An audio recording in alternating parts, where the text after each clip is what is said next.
Welcome to the Lost Begotten live stream. Today's show is brought to you by Fish Poo. Fish Poo. It's what's for dinner if you're another fish. And that's kind of gross.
TV's The Lost Begotten.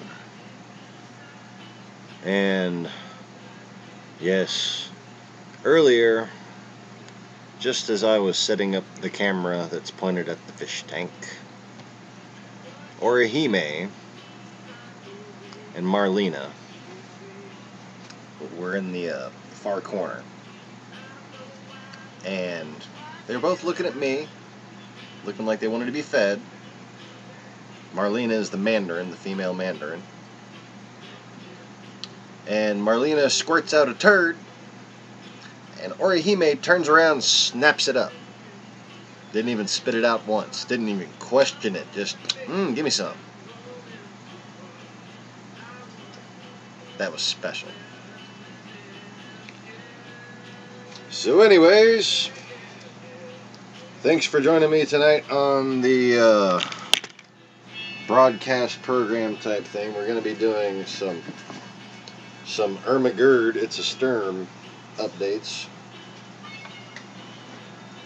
And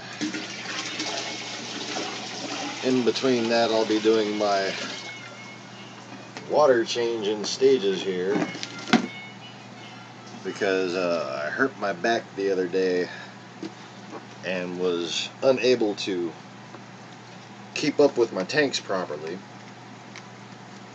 so kind of having some issues.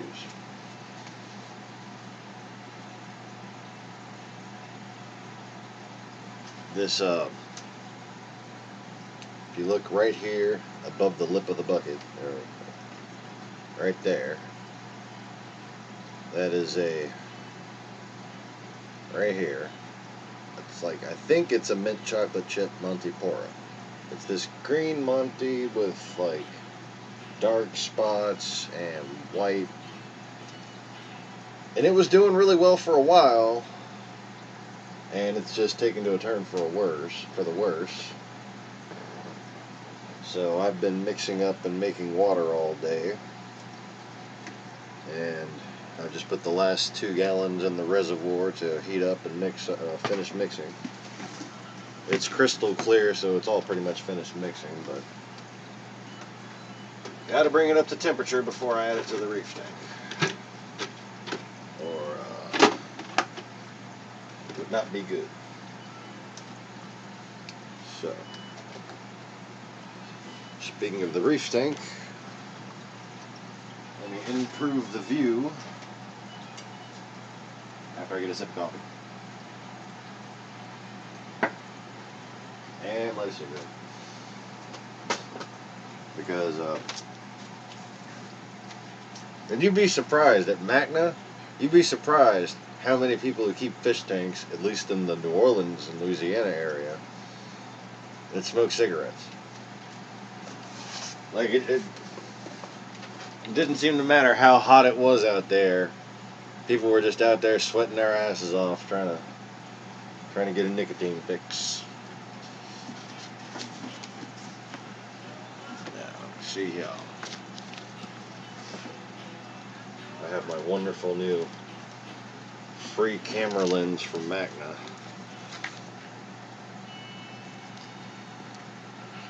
See, like, there we go. So that's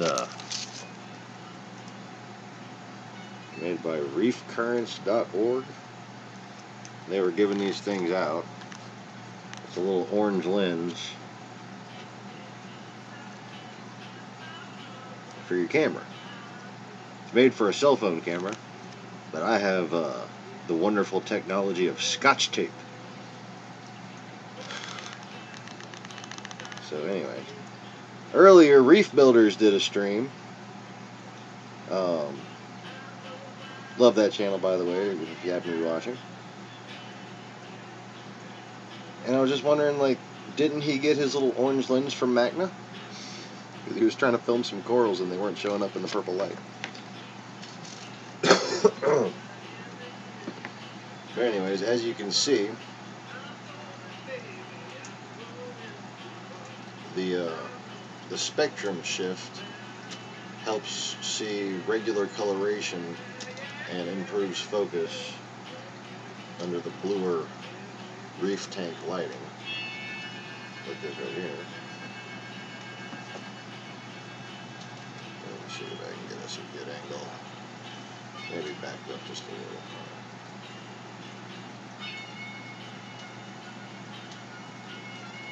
least this way, I still have access to the focus knob. Alright.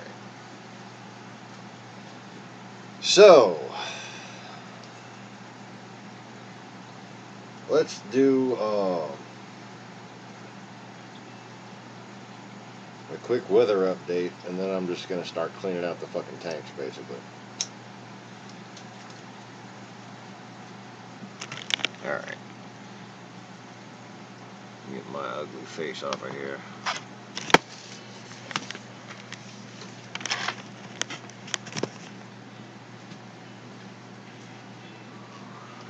And I need to see. Oh, there we go. I got the angle right so the light doesn't show up on the... Oh, no, it kind of did. Which... No, that's the other light. Oh, it's right behind the and the Lost Begotten up at the top of the screen. That ain't bad. Cool. So, whoever's here, say hello. Introduce yourself. Chat. Hang out. Be social. You know. Like what aquarium people are known for. Being social. Yeah. Me. After all, we're all reef geeks here, right? Even if y'all don't have an aquarium. I know my subscribers have all become reef geeks. No thanks to me. Blame it on the shark. Okay, that was a little beyond my level of cheesiness. No, that was right on par with my level of cheesiness. So, I'm not sorry!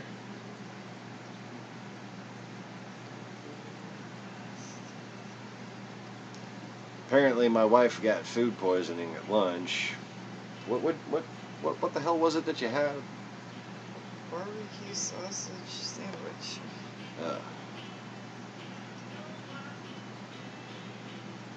Tasted good. Just not come back up twice. Did it taste like they cooked it thoroughly? Like I would cook it? No. Yeah. See, here in Louisiana, they don't know how to fucking cook sausage to serve by itself. I'm from Texas. Okay? Well, I'm from here, but I'm also from Texas. I have the benefit of both wisdoms. In Texas, it ain't cooked until it's black. You want some good fucking charcoal on the outside of that shit, you know? Here, the reason why they get it wrong is quite simple. Before, lots of people from Houston started moving back and forth, and, you know, barbecue became more popular around here. Before sausage even started getting served by itself, basically, you would cook sausage just enough to put it in some jambalaya or some gumbo or something. And then it would finish cooking the rest of the way. So now when they cook sausage, it will look kind of like the sausage that goes in your jambalaya or whatever. But you can't cook sausage in a pan or on a grill to where it looks like that. When it looks like that after being in boiling water, it's fine. But if it only looks like that after being on a pan or a grill, that shit is not cooked yet. So, here in Louisiana, you want to act, if you get anything kind of with sausage, just remember, sausage usually goes in gumbo and jambalaya. And you might want to ask them to just make sure that sausage is well done. Anyway. So, back to the weather. Or forward to the weather. Why the hell did the camera tilt down? It's just at a funky angle. Oh, I get it. I can fix that. Haha. I have defunkied the angle. And soon we'll be defunkying the fish tanks. Which is way, way overdue. But foist.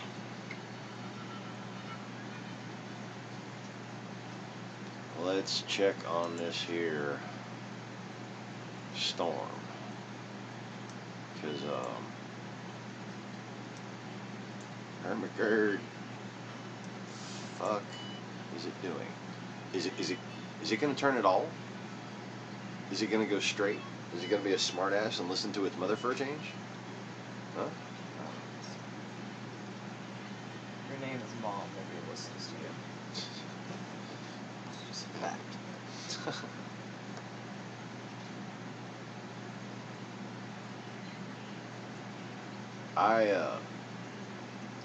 I was thrown off recently. Basically,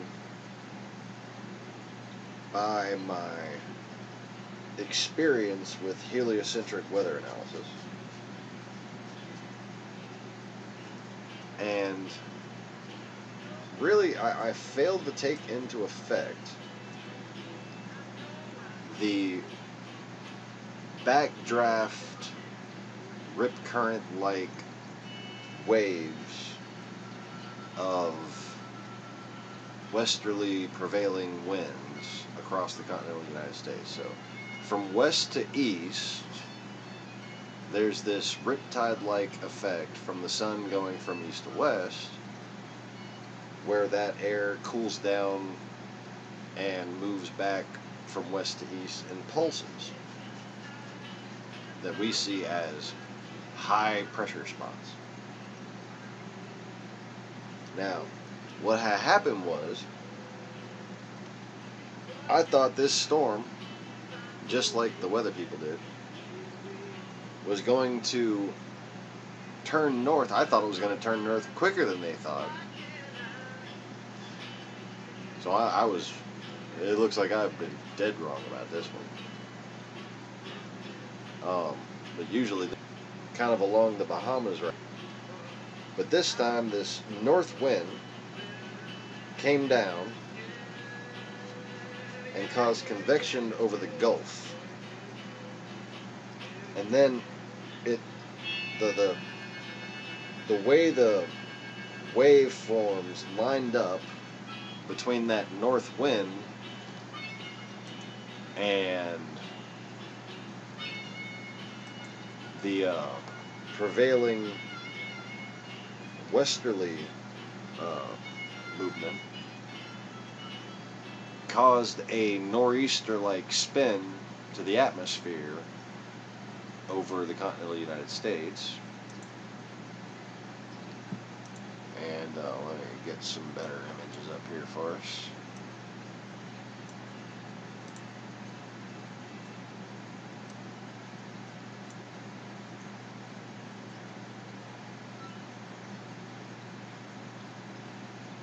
So now that's all fizzled out, and holy crap, there's a completely different one coming down from the north again. Oh, look at that, that's crazy. It's moving clockwise.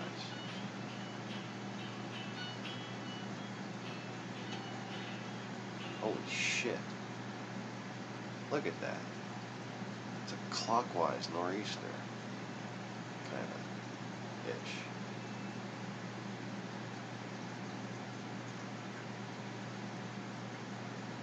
So that's what's done it right there. So, yesterday,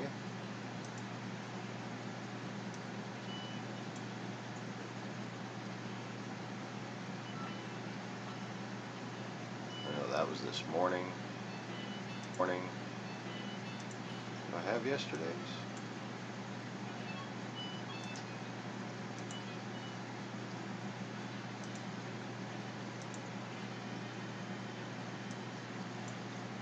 I shouldn't have overwritten it. Hold on.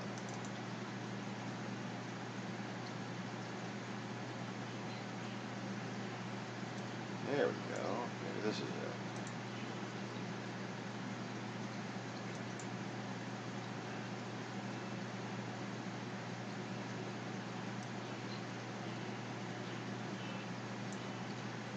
Okay, so this one you see the north wind coming down the night before last.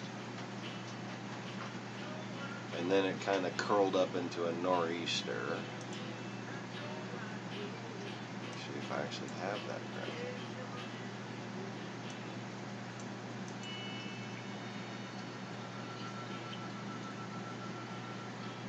No, apparently not.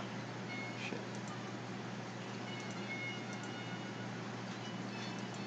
Hold on, we got one more place I can look for it.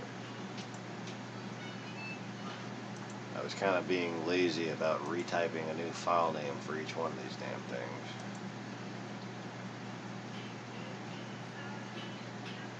Howdy, howdy. Thanks for joining us. Look, you have a screen name with your name on it, so you don't need to tell us your name. If that is your real name. Rob. I'm just messing with you, bro. How's it going? Where are you at?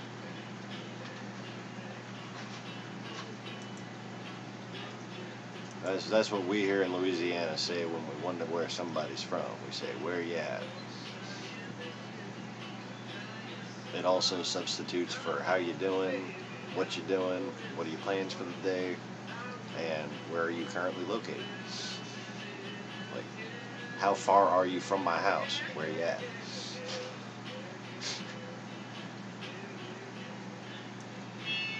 Alright, now let me get you go through one of these guys.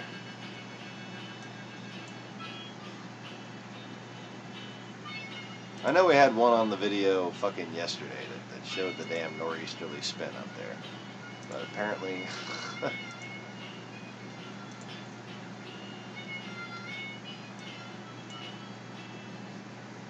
Oh. Interesting. Very interesting.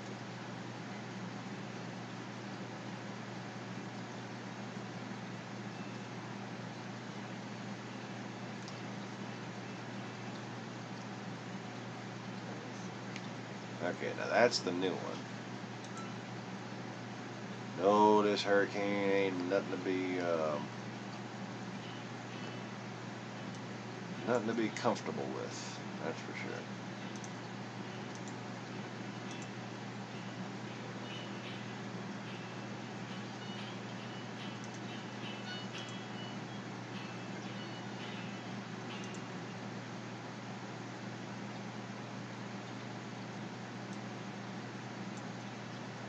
I can't believe I didn't save one of these that showed the freaking nor'easterly thing yesterday.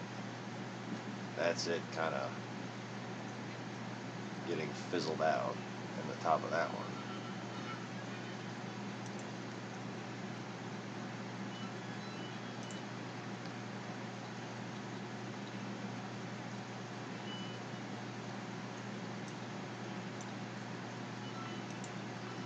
There it is.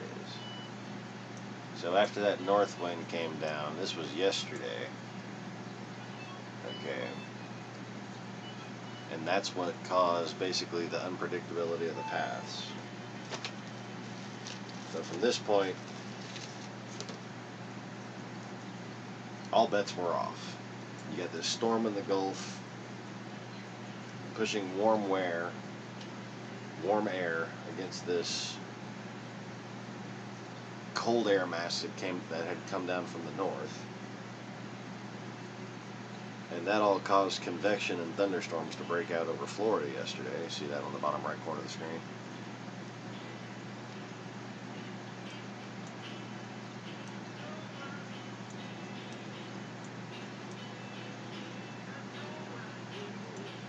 And now today, that front has all but stagnated because of the way that prevailing pulse that we see as the big H's with the circles around them. Okay, that's the daily backdraft from the sun's movement from east to west. Okay.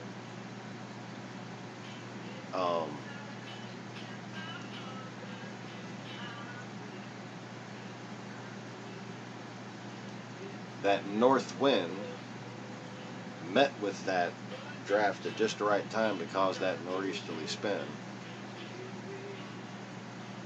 And that kind of neutralized that ridge and failed to push down on the Gulf of Mexico. So basically, what should have been happening by now is that the bottom of that front should be more shaped like a trough and have been pushed into the Gulf of Mexico. And then that was going to cause the storm in the south of the Gulf to,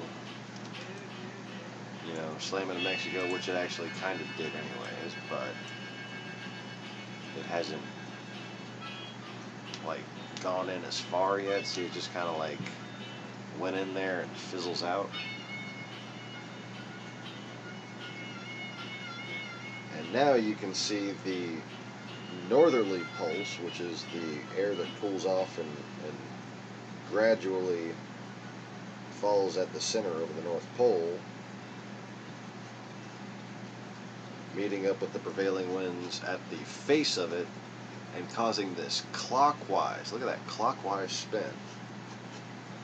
So if the northerly wind meets the prevailing current towards the tail of it, or in the middle of it, in most parts of it, basically, it becomes that counterclockwise nor'easterly type flow, okay?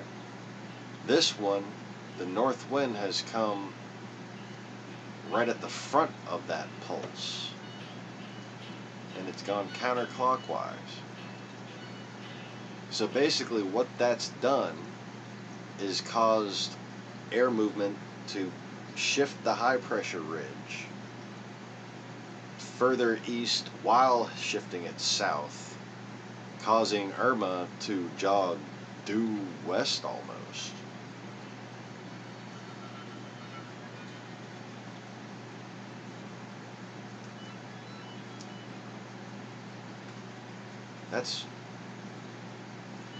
That's crazy. I mean, look at that. That's a counterclockwise upper level low, pushing down on an upper level high, or the lower level high.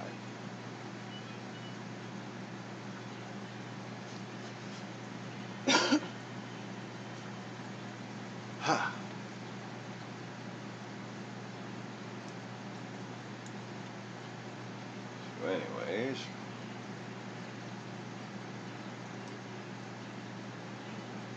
more people are here. Thanks for joining us. Feel free to introduce yourself and tell us where you're from.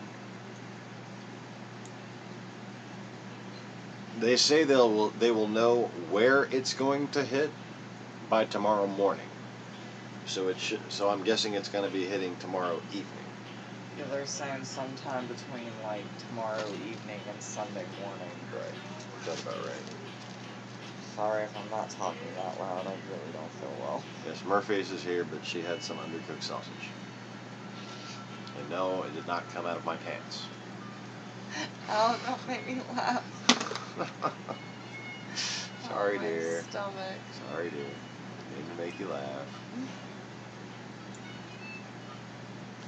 Shut up. Yeah, you did. I think the sooner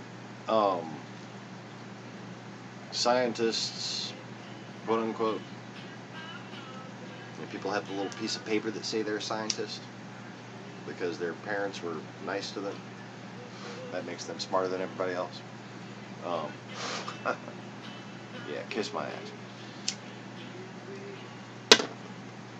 While y'all were in college, I was homeless. That doesn't change the fact that my IQ is 50 points higher than the average college graduate.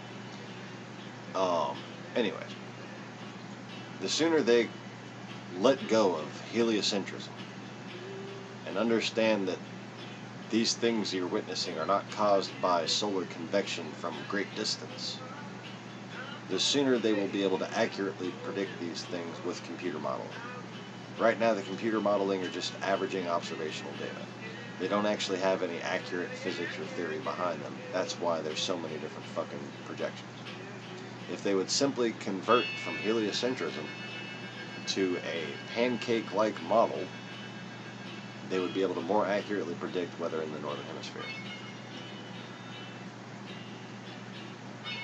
Problem is, they're plugging it into the wrong shape. They're plugging in the wrong physics. They're plugging in the wrong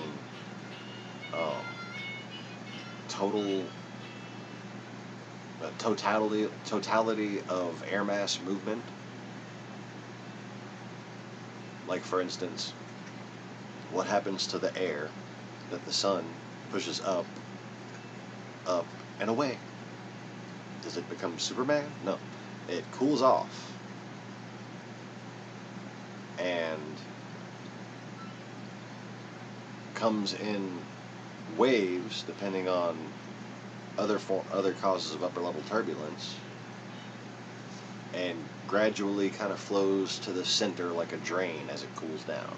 Okay?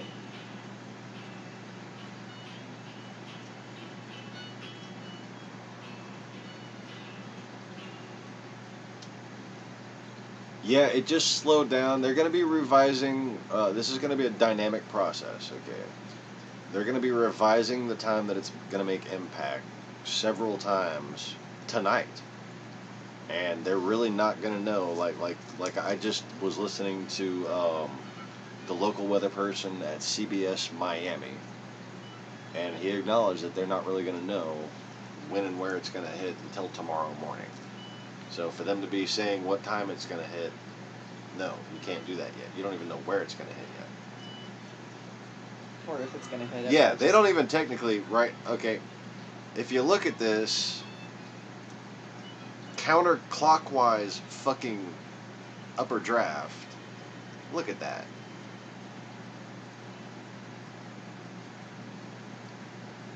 Look at that coming down like that. That's crazy. That could literally push that storm. Oh man, it could come to Louisiana. It really could.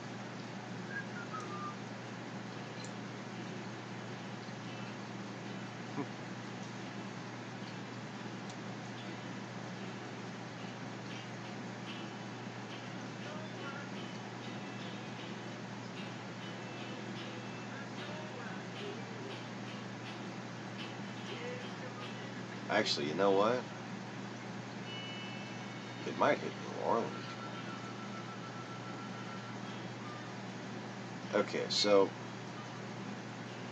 put yourself into video game timing mode. Okay, like picture like a little timed puzzle that you have to jump through and you gotta time your entrance just right. Okay, picture that.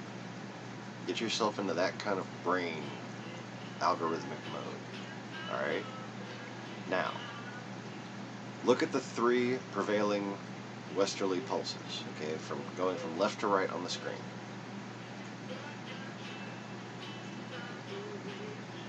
One front has turned into a counterclockwise prevailing westerly pulse. Two of them. Two of them has turned clockwise. Clockwise. That's really bizarre. Now, look at that counterclockwise one coming over the Pacific, and that convective air moving to the north from the Rocky Mountains and the California Peninsula in Mexico right there. Okay, so now, time the rate at which that counterclockwise air mass over the Pacific will push that convective air that's moving northward. See where it lines up as Irma passes. It's looking like Mississippi, Alabama, but it could be New Orleans.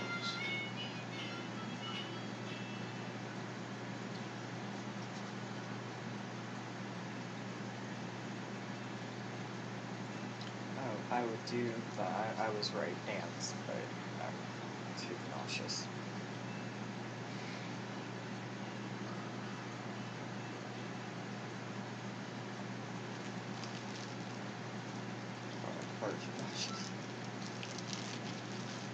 See, the thing about it is that they don't necessarily understand a hurricane in general. So, it's. But they get paid to understand hurricanes, so they ain't gonna tell you that. You can't predict what it's gonna do. It's gonna do what it wants to do. It's a big, massive wind and rain and just, it's a weather mass that's just moving. It's gonna go where the fuck it wants to, and the bigger it is, the less predictable it is. And I am going to again allude to my retarded ass comparison. It's like turning a go-kart and turning a bus. A smaller hurricane, and I don't mean weaker, I mean smaller in diameter, okay? Right. Can turn a whole lot faster than one that's 200 miles across from end to end. And this thing's the size of Gilbert.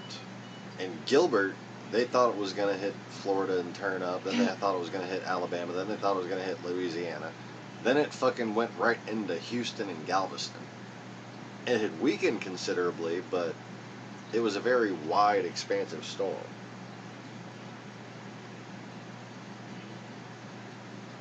And they thought it was going to turn, but it just kept on training through. And this is very much like Gilbert. The only really... Gilbert was south of Cuba, okay? But it's really very similar how they're traveling.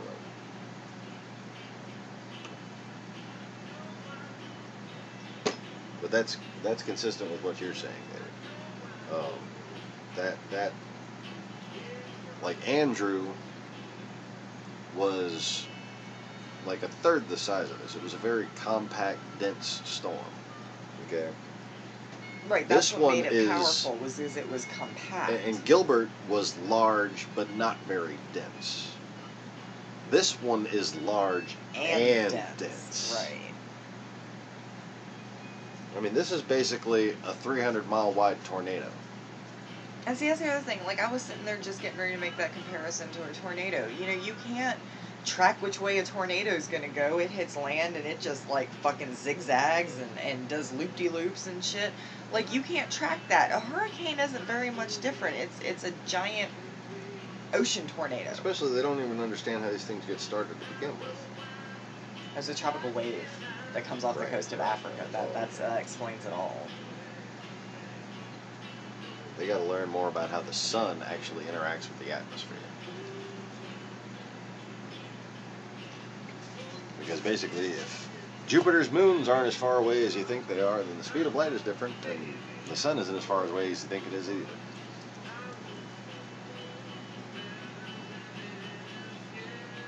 But that's a different video. Yeah, it's bigger than Texas, man. It's definitely bigger than Florida. And my dad's down there right south of Tampa. Refusing to budge. Refusing to budge. Because he has 2 big old reef tanks. That, and he thinks it'd be cool to see the eye of a giant hurricane. Because, you know, we're a morbid family like that, too. Yeah, yeah. Because I gotta admit, I'm kind of down with his thinking there. Yeah. But when your family tells you to get the hell out, you're supposed to get the hell out, though. Right. You know? And it's like, it'd be one thing if he had a bunch of corals he bought from the store and shit. But he's got a bunch of stuff that he just picked up off the beach. You know? He's got a few nice things in there, but most of the stuff he's got... Can I crack a really If the storm surge comes and takes it away, it'll be the only thing that survives. I was gonna ask if I could make a really bad joke. What? You know, if the storm surge is really bad, because you know how close he is to the ocean, like it's literally across the street from him. Yeah. He might come home if he does decide to leave and find new life in his tank. Yeah, he could wind up getting free livestock. How about that? You just evacuate. The ocean will clean out his tanks for him, put some new stuff in there. Cycle it all out again. Might come home and find a little sand shark and fucking octopus sitting there like, what the fuck, man?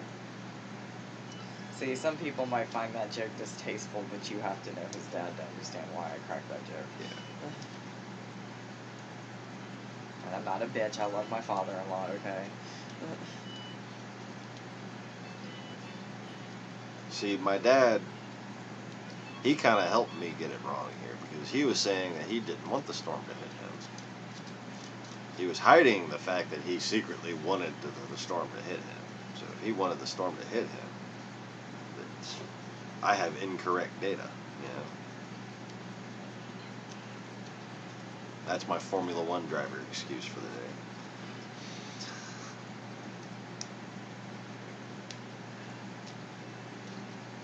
Yeah, see, and that's the thing too. Their little tracking thing that they keep showing, the little cone of uncertainty.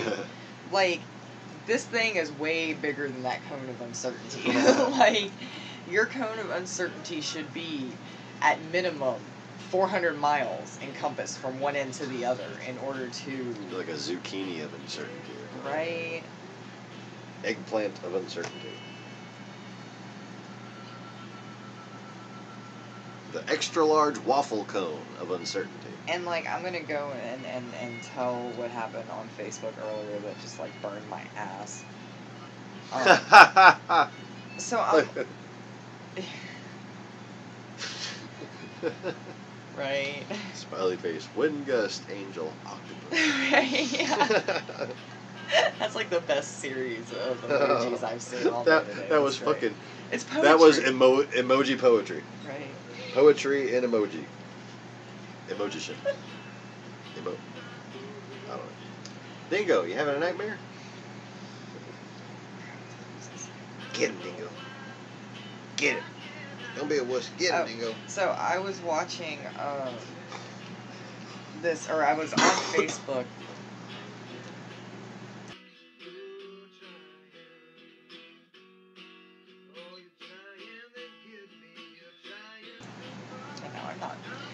I was on Facebook earlier, and I am still kind of, like, I guess if you call it, subscribed to the local news channels from home, from New Orleans. And one of the meteorologists, they shared something he said, and boy, it was fucking snarky. Talking about how people are making the comparison, and I'm doing the exact same thing, I'm not even gonna lie, saying how this storm is looking a whole lot like the path-wise is looking a whole lot like Katrina did. Like, they said it was gonna go up Texas, it didn't go up Texas, it went across Texas. Now, nobody's saying it's taking the exact same fucking path as Katrina did, we know it's not. But the patterns of it versus what the meteorologists are saying is exactly what played out in 2005. And people are making that comparison. And you've got people in Louisiana who not only lived through Katrina, but also we had devastating floods north of New Orleans last year. Just barely over a year ago. And so we're eyeballing this shit real close, and everybody's a little paranoid, and a lot of people have PTSD about storms heading this way. So, and he's gonna go and, like, basically tell everybody off for being afraid of this, and calling the weather people out for saying that, you know, it's not gonna hit us and we're out of the threat.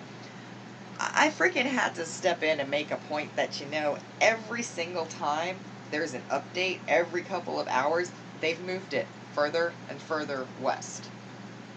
It's got one more or two more updates before it's not even going to hit Florida at all, and it's just going to come straight to the Gulf.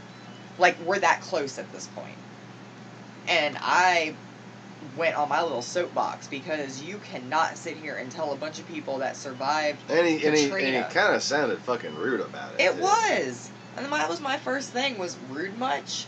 Like, I mean, like, how can you be so... And you live in New Orleans, and you can't be compassionate to people's fears? Like, is this one of these weather people that got hired from out of state, man? Because, like, we don't play that shit around here, man. We all know in Louisiana, the way that our meteorologists predict the weather is to stand in front of a weatherboard with a fucking dart. No. What they do is they repeat whatever their National Weather Service says and stand around with their thumbs up their asses until old man Nash Bridges finally tells them what the fuck he's gonna do. Yeah, he's got to come out of retirement and tell them what the fuck to do. Is he even still alive? Yeah. Because that's what we're waiting on. We're waiting for fucking Nash Bridges to tell us what the storm's actually gonna do. Wait, hold on. I thought I saw somebody post Jana.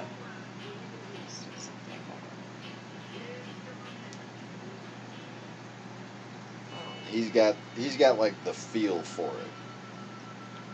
There's Dr. Neil Frank in Houston, who's basically the world's premier weather scientist. And then there's Nash Bridges, who's like the weather shaman.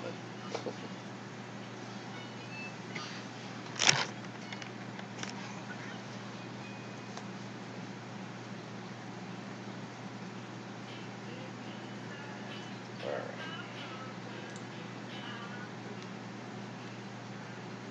So anyways.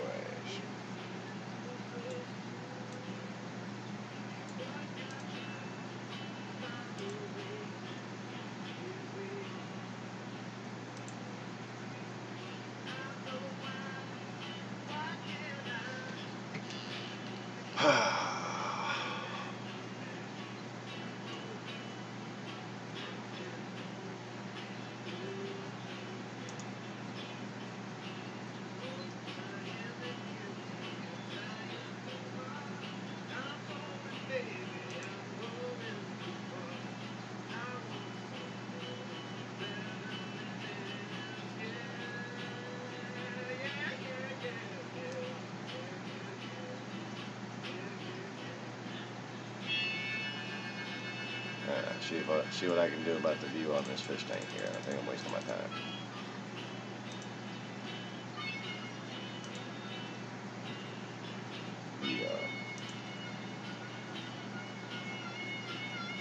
The current USA Orbit Marine LED strip light for a 24 to 30 inch tank, 24 to 36, yeah, something like that, 24 to 30 inch, I think. It's got I've had two of them on this tank, and they're both set to a 30-minute ramp down for each color of light.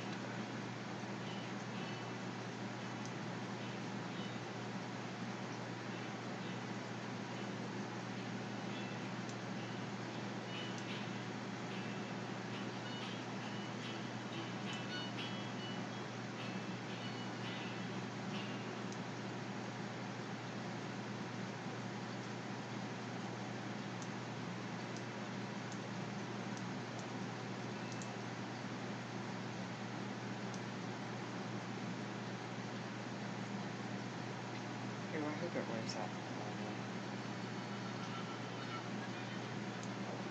I can't get it.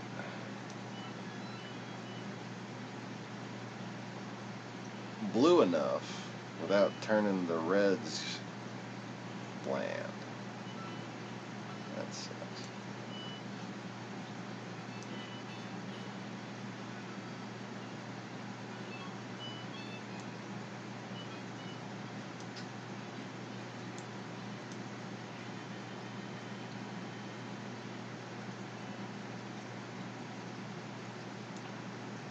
Trying to get it to look like what it actually looks like.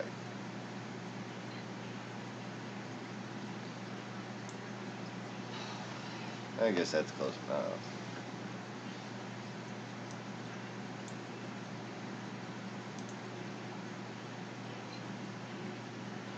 But that's better. That looks better, but like right now my tank is like tinted blue. But like that's the level of contrast that I'm seeing still, even though everything's tinted blue. It's really annoying.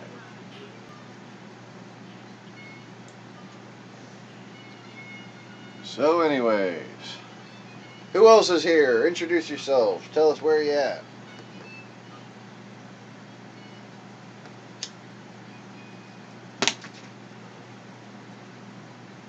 I am currently trying to wait for my back to not be quite so inflamed, so I can get down there and get nitty with the gritty.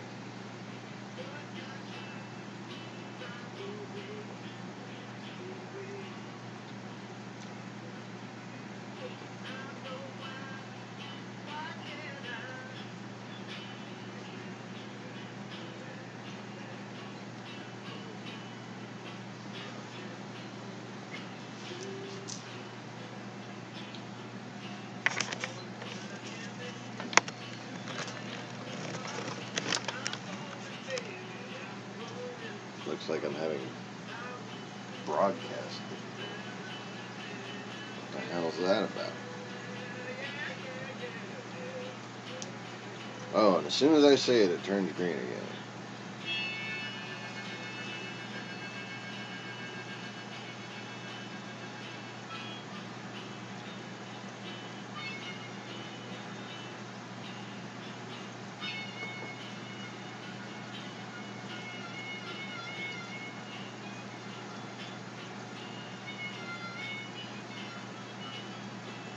Hey, like ask my dad to clarify what he's doing. D-I space G. Doing Walmart investment. Dang, you're good.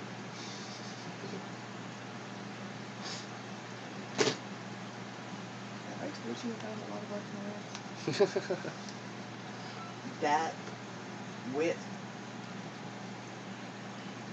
And people have forgotten that and is spelled with a D. Apparently the new thing is to write and as A-N. Like, I don't know. Like, I get it because I read it and I understand it, but like, it's mind-boggling. That's that I horrible. Do that. Yeah, it is. It's just horrible. Because you know the conflict I'm having. About that. You know the conflict I'm having internally with that. You know the conflict, the internal conflict with my grammar Nazi self and having to, the fact that I can actually decipher this crap.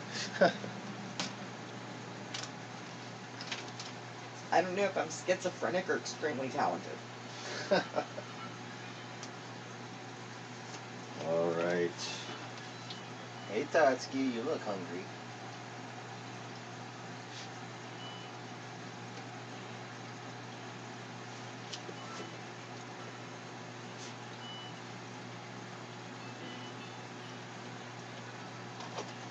What?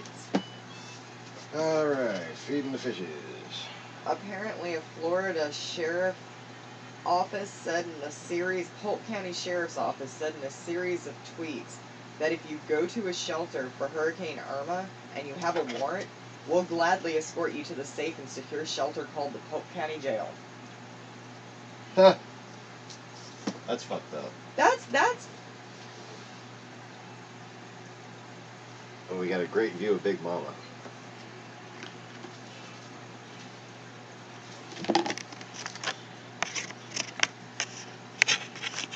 Shit.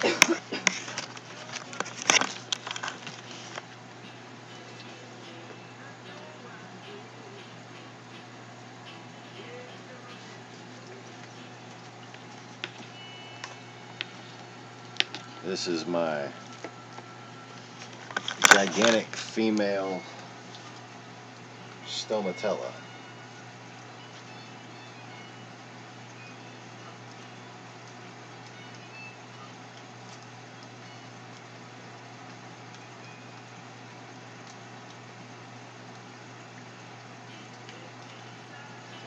Damn it.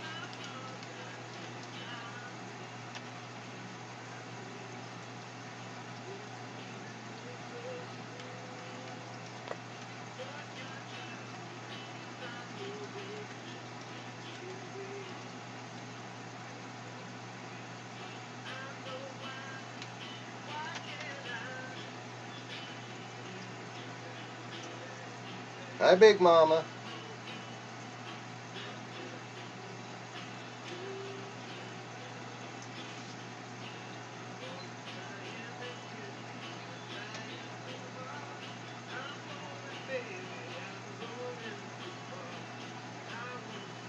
Look at her go, man. That is a flat-shelled abalone.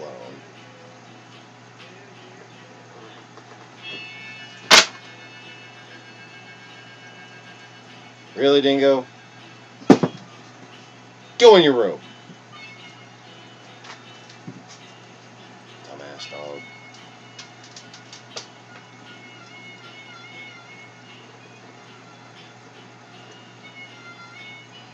So this is my big breeding female stomatella.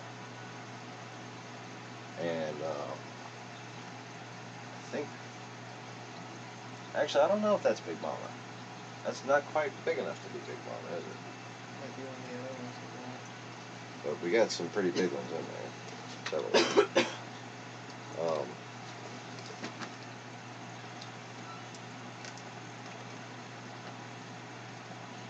And they spawn in the middle of summer every year and release just thousands and thousands of eggs and sperm into the water. And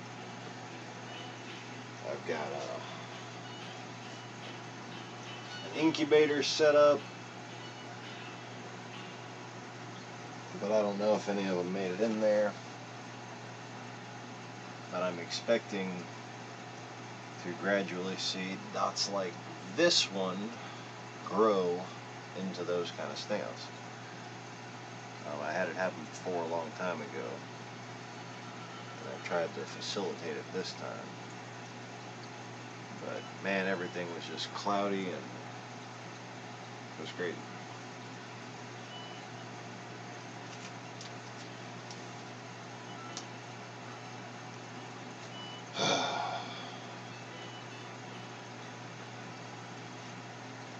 So my current dilemma is pretty straightforward. I have to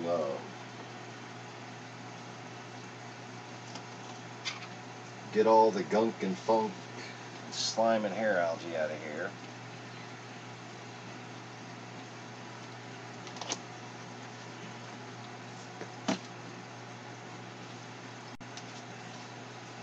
Without draining too much water for the bottom tank to be able to cope.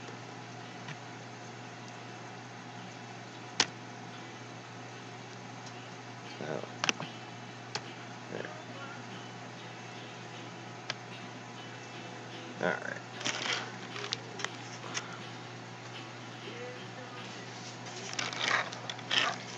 So here's my other system here. And I'm so ridiculously tall and lanky that there's really no fixing this view. And I will be spending most of my time on this side kind of crouched.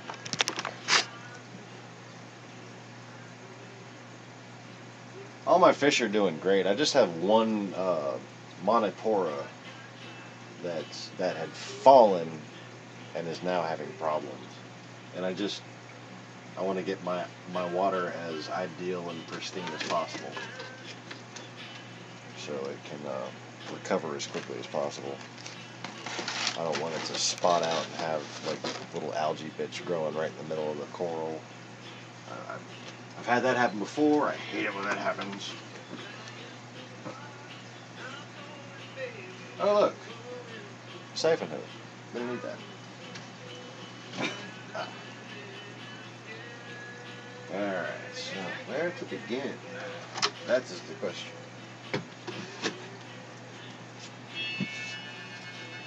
Why is this screwdriver over here? That is another question.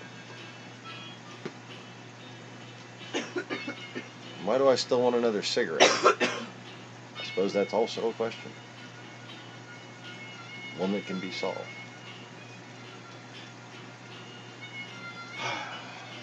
I think I'm still sitting here praying to myself that somebody else is going to come clean out these fish tanks for me, but that's not going to happen. No, I'm not talking to you.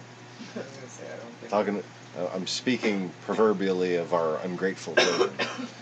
Ow, ow, ow, and my broken back. I was gonna say, I know that throwing up and feeding the fishies, but yeah, don't puke in my fish tanks, please. That would not be good.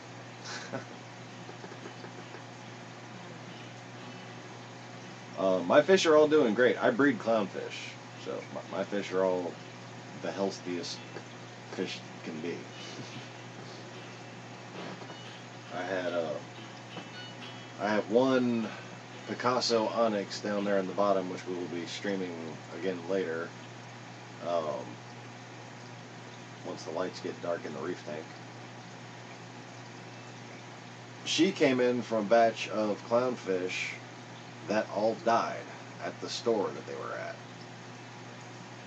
So I had to treat her rather persistently with Seachem Paragard, but now I have her switched over to New Life Spectrum Ick Shield, and once a day she gets, well, at least once a day now, probably twice or 3 times a day she gets that, in addition to New Life Spectrum Red Formula, Grow Formula, and Thera A. So 4 different types of New Life Spectrum. She's in pretty good shape.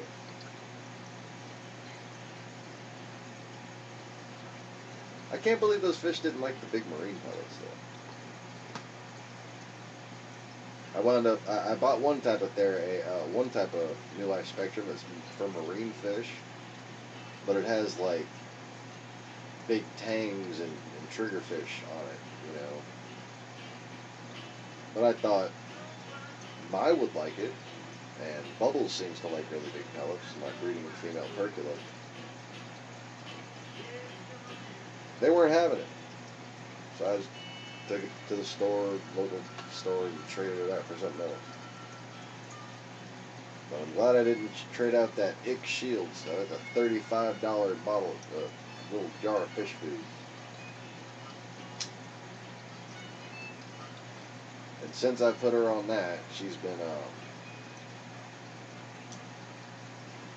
acting a lot more healthy, got her color coming back.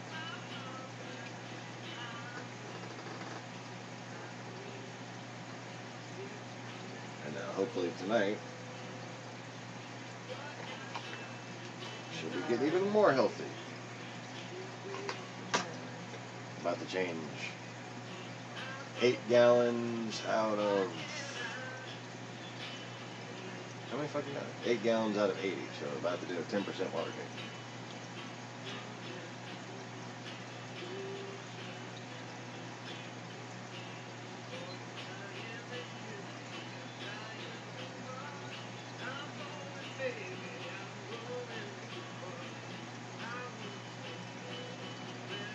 So Texas, even though they're not done getting the water out, is already sending caravans to help in Florida.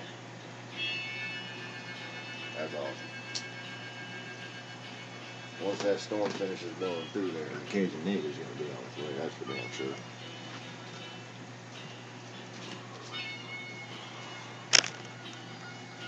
So anyways, got my Rod's Food shirt that I got from Macna.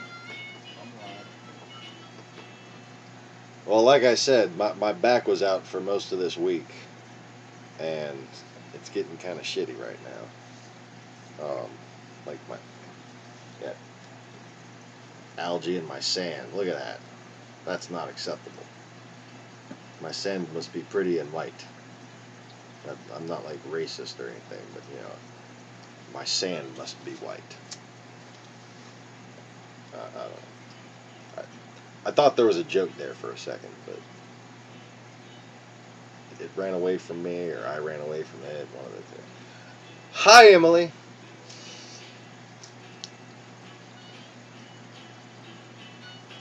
How you doing? Hey, I'm gonna clean out. I usually clean out the reef tank first. I'm gonna clean out this one first because I cleaned it out last time and I didn't clean it out all the way. And like, it's easier on my back.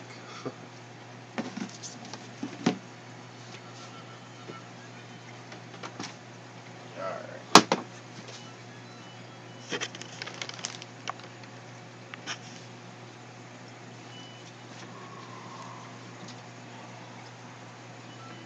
Well, cigarette, it was good while it lasted.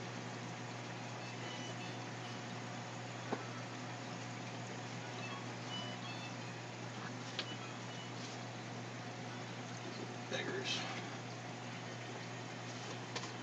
Tatsuki and Yumichika are still right up at the front top of the glass one.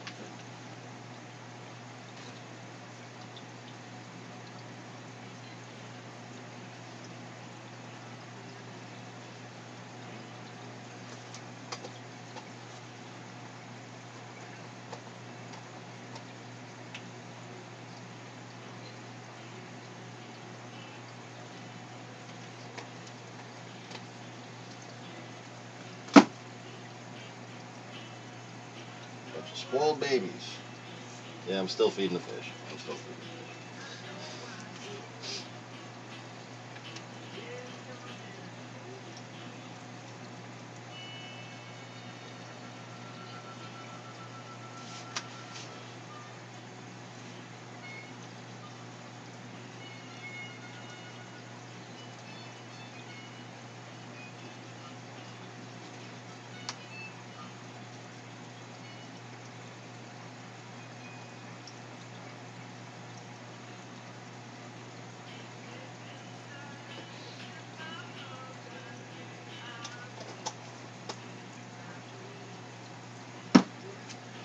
Okay.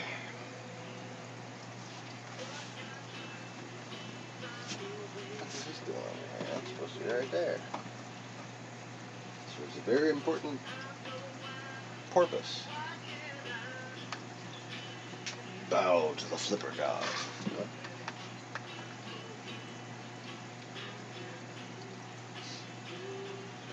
What? My hands smell salty and human. That will not do. We'll wash them up.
Okay.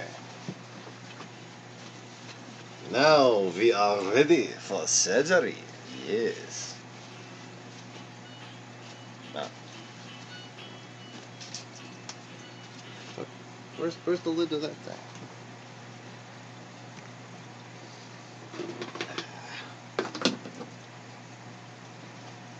Top off bear lost his hat. Okay. So let's see here. I think I can get this one done with this. There's this one big clump that I'm worried might clog this guy.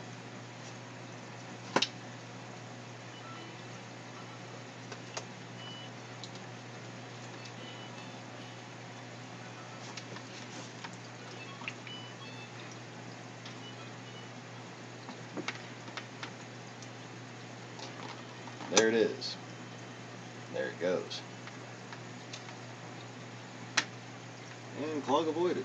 How about that? Alright, copepods, better run away, or else you're going to be septic pods.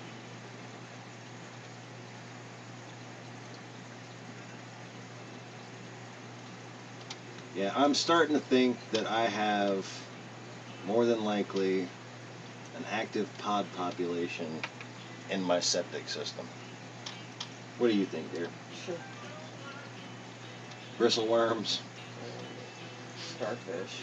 bristleworms, starfish, Pods. copepods.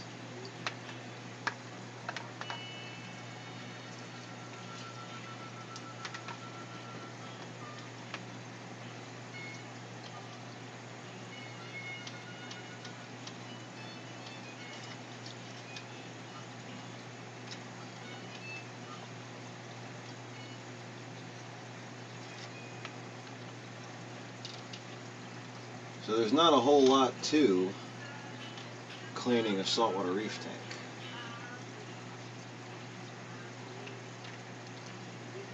And there's not a whole lot to knowing when you need this to clean a saltwater reef tank either. two factors are identical. When you need to clean your reef tank, you're going to see algae.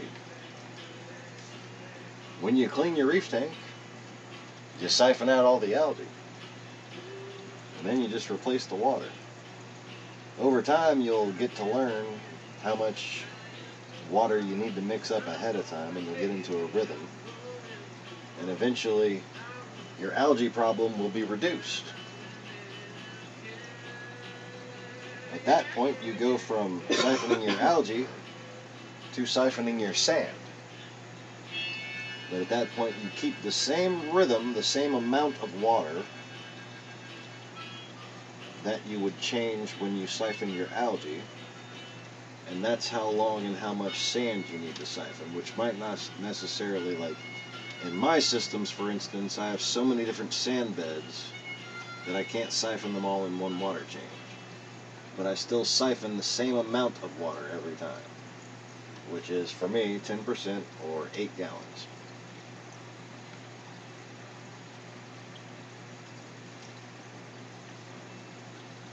That is a bristle worm. Come on, dude. Seriously?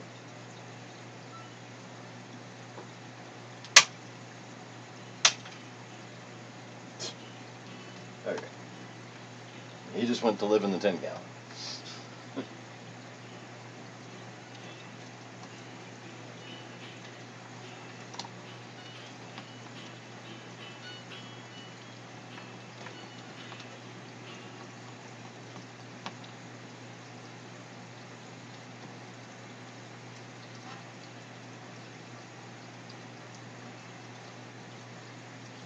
So right now,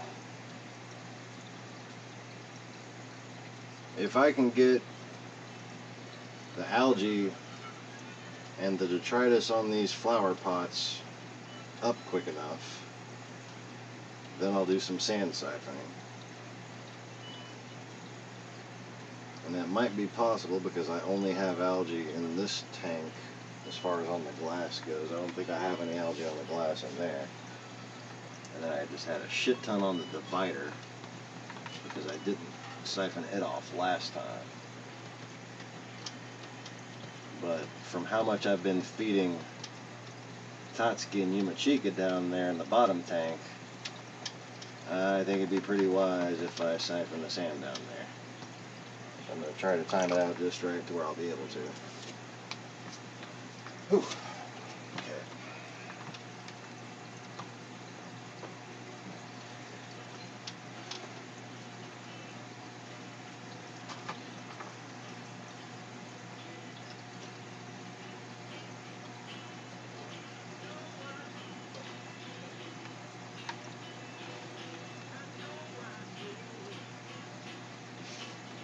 Well,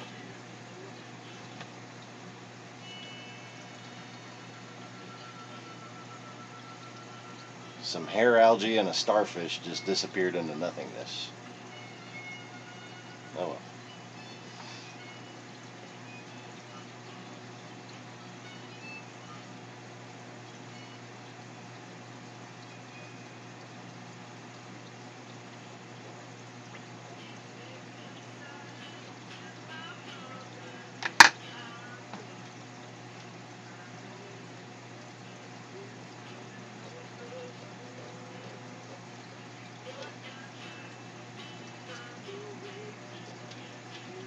So what happens is, as your hair algae will build up in the places that you allow it to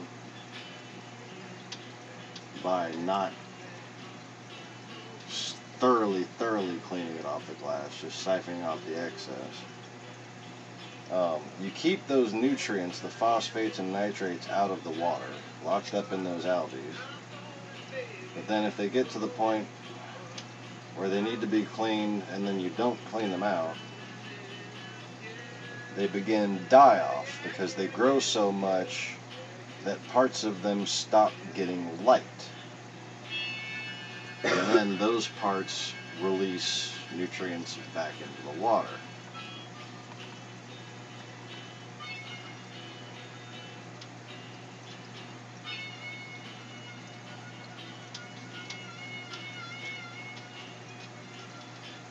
So by basically keeping a nice trimmed algae bed in a refugium or an algae scrubber or whatever, and allowing the algae to regrow quickly,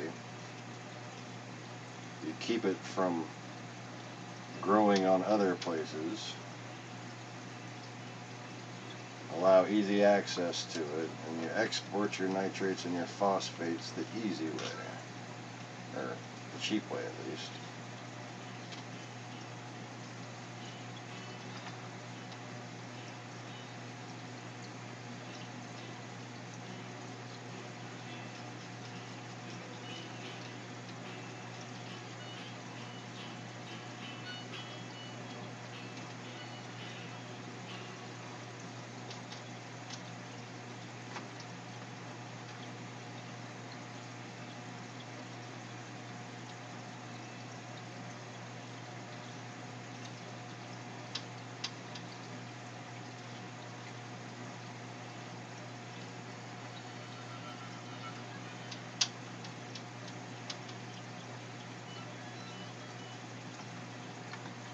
But at this point, I'm doing this water change once a week.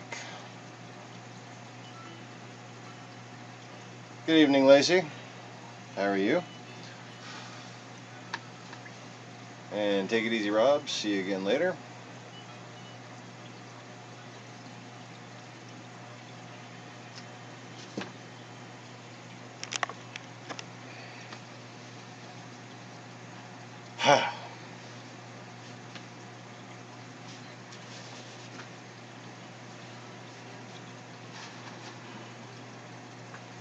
I need like a little, like a motorcycle repair stool.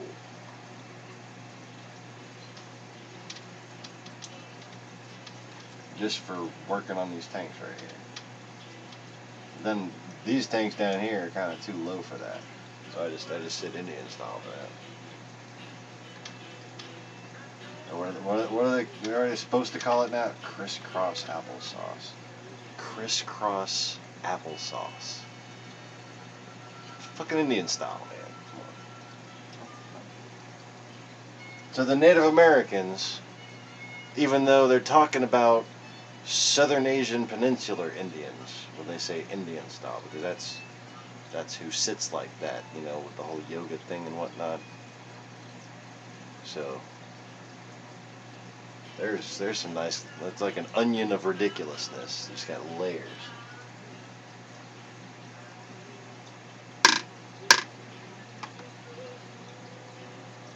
I'm gonna call Greyhawk.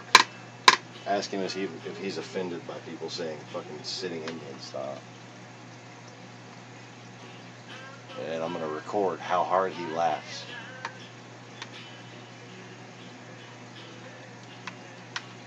Which is, by the way, my friend of 20 years, who's the Choctaw chieftain of the Louisiana, Mississippi area.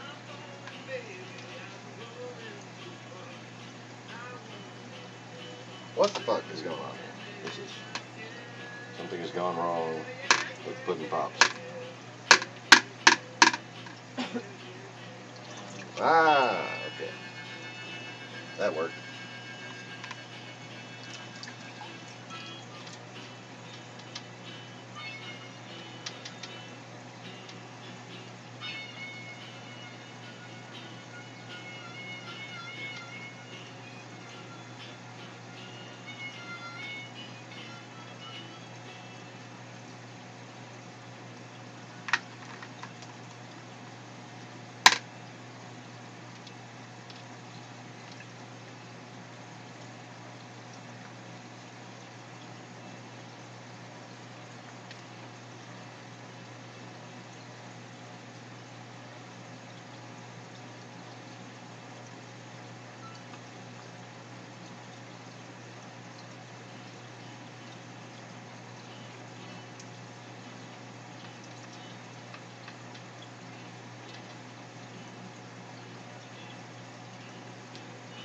So basically how I do this is this system also runs during the day. I have two refugiums that run at night. This system, as you can see, has a bunch of oh, you can barely see. Let me get the mouse right quick.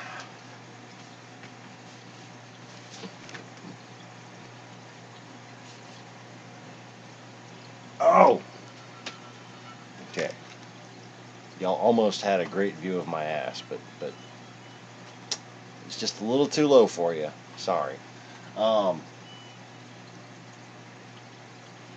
My wife is really not feeling well. Like, that totally should have made her laugh, and she just...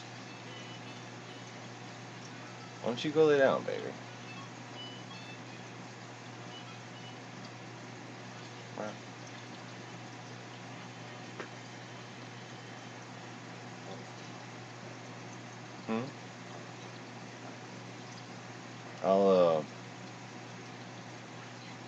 I'll come check on you after a while.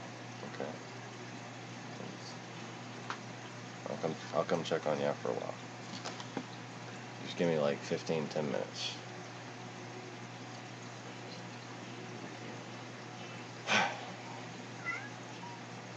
Oh, even Tiger Lily's worried about her. Hashtag pray for Merface. Hashtag bad Oh. sausage. Hashtag bad sausage. Oh yeah, Lacey and Emily missed your funny joke when you were explaining why I was sick.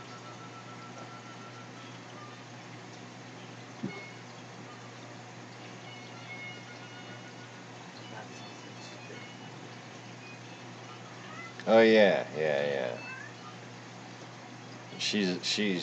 She's not feeling well because she had some sausage earlier and it didn't come out of my pants.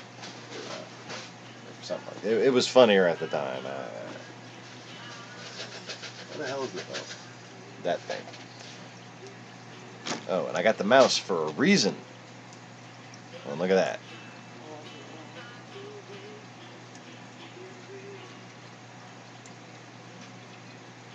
Like things that we can do to make visibility better, you know, depending on what you want to see. But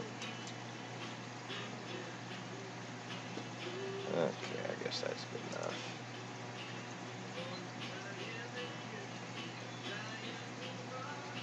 Whatever. That's all I got. I can't sit there and fiddly fuck with that. My feet are bent back, trying to sit on my knees here. You can see my Rod's Food t-shirt now.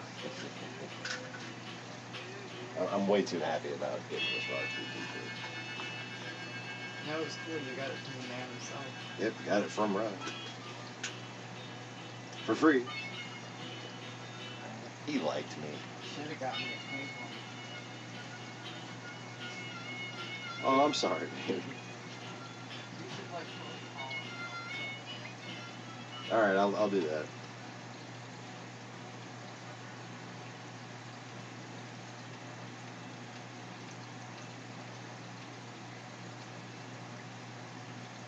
I'll tell him he ought to come down here and visit when there isn't a heat wave.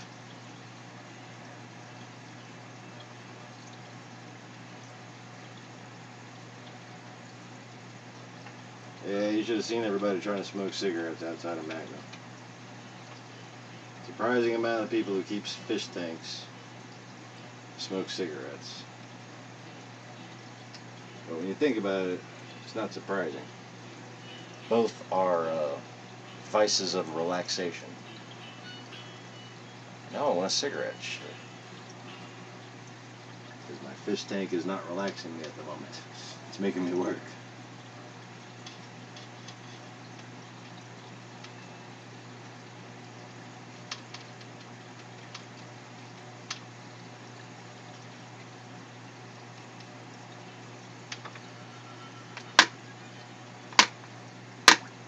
Yeah. Just got splashed in the face with algae poo water.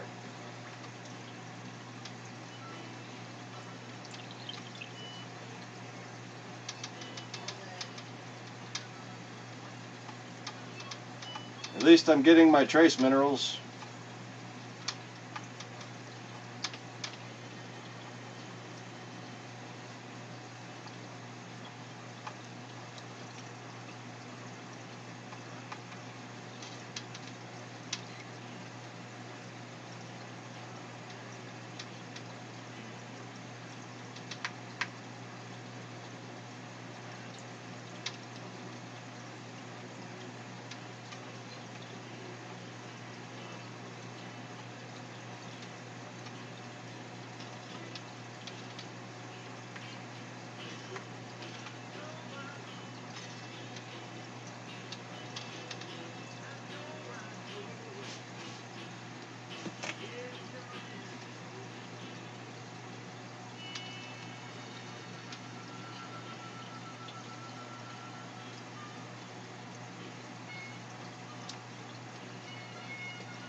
I'll call him and tell him if he sends us shirts, we'll wear them on all our live streams with the fish tank stuff.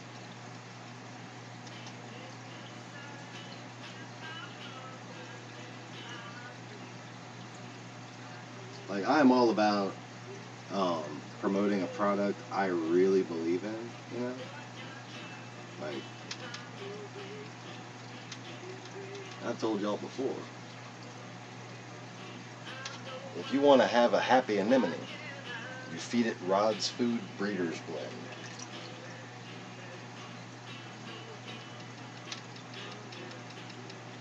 You don't need to go to the grocery store and get mussels and shrimp and squid and clams and all the different things that you actually need to keep an anemone healthy. Because it's a very nutrition intensive animal. Anemones. It's anemone, not anemone. An enemy is somebody who's trying to kill you. Like Donald Trump.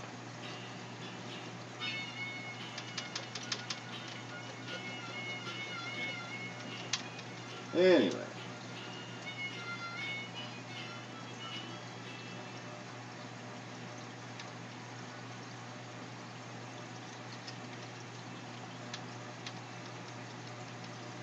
So Rod's Food has basically everything you need to feed an anemone, plus a bunch of stuff that your fish will eat. And that actually helps kind of keep them distracted while you feed the anemone, you know? And also, I will feed Rod's Food to baby clownfish. And it helps them grow their striping colors. It's a very complete seafood diet. It's got all kinds of shit in it. It's all fresh. And unlike the grocery store, it doesn't have preservatives or water added or anything like that.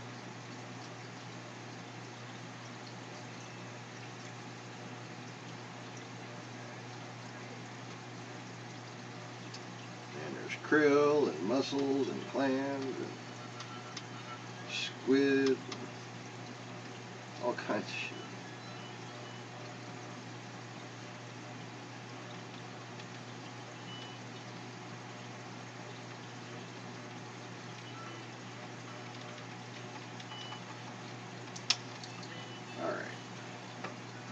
Now to risk the wrath of my.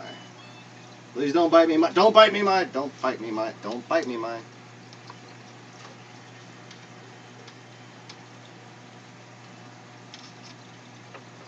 Don't bite me, my. Don't bite me, my. Don't.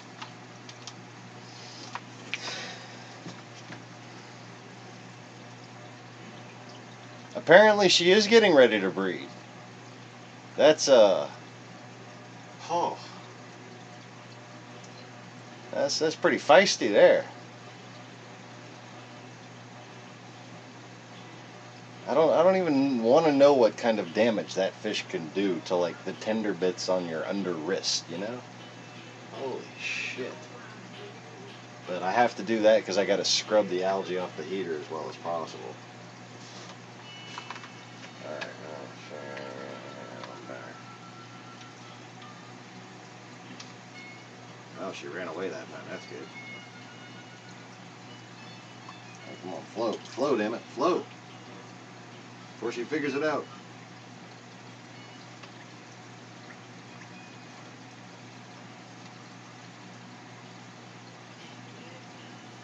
Thank you for not biting me, mine.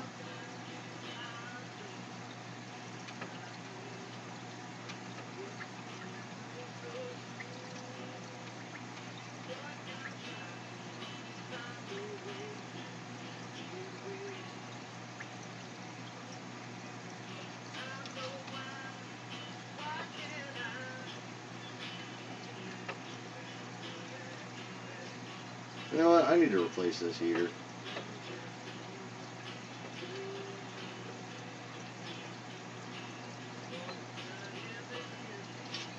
I really do. It doesn't even feel very hot.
Yep, I'm still on just the one tank.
Ooh, a Chedaton. Cool. 2, 3.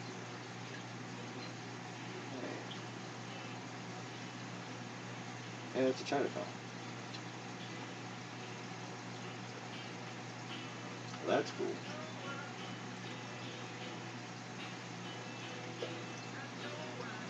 That's another little flat-shelled mollusk. They don't have nearly as much personality as a stomatella.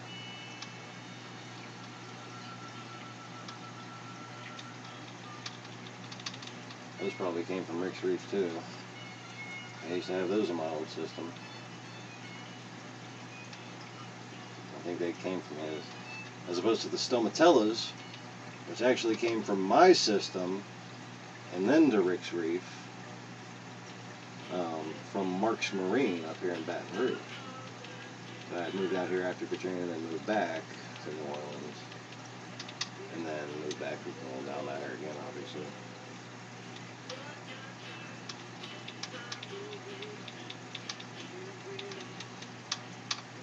But that's why I have the theory that, like, I'm pretty sure about actually, that Big Mama Stomatella is the same exact Big Mama Stomatella that I had spawning in my old 10 gallon a long time ago that I told y'all about back when I was still looking to get some Stomatellas for these tanks.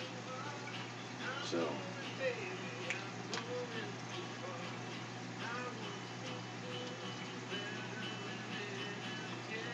it does seem as though I got my wish.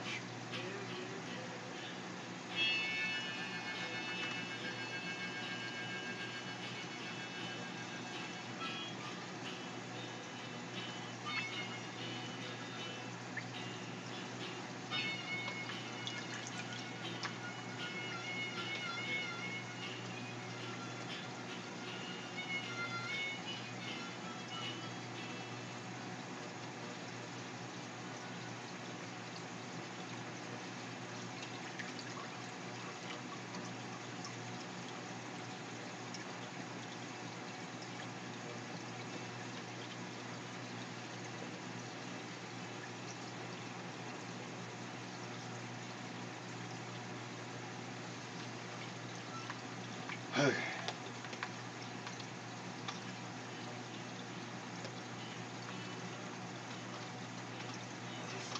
And now for this one last section, which is actually the only section that I cleaned out last time. So I shouldn't need to be that thorough with that. Bless you, dear. My wife sneezed in the other room.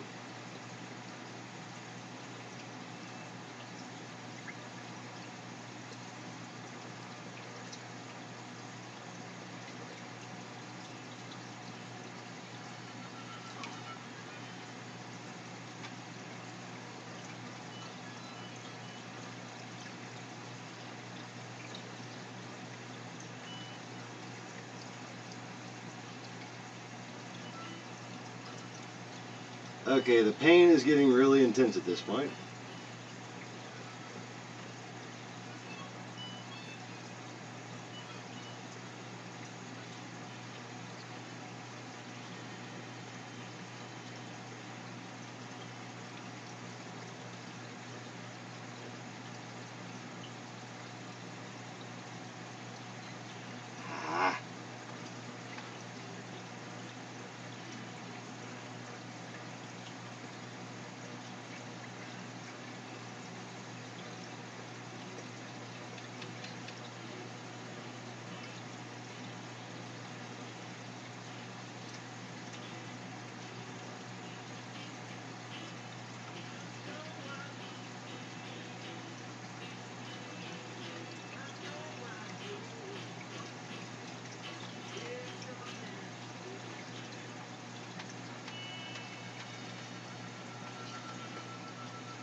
Now, for bubble algae removal. Okay, so check this out. That orb right there, look at that. Look at that giant ball of bubble algae. Look at the size of that thing. Huh. What the hell is leaking? What the hell is, really? I just poured water all over the floor. Okay. Oh look, a big towel right there. Nothing to see here. And that's why I have wood right there.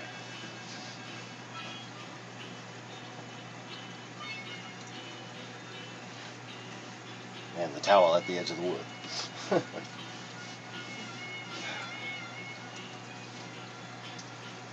I'm just like, wait a minute, my knee's getting wet. Oh, now this smart ass is trying to siphon the bucket water onto the floor. Okay, really? Come on.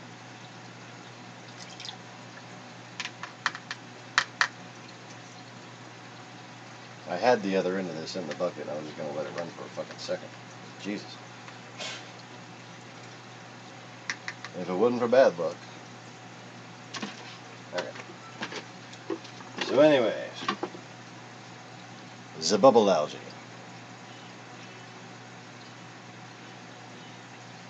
Don't squirt yourself in the face. Which is what I was about to do for a second there. Okay. Ooh, it came off. Sweet. Look at that. Oh shit. It dripped on my computer.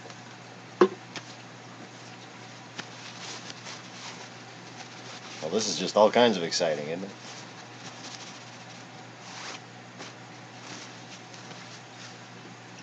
So, just the one? Looks like it. And we'll just put this sucker right back in there.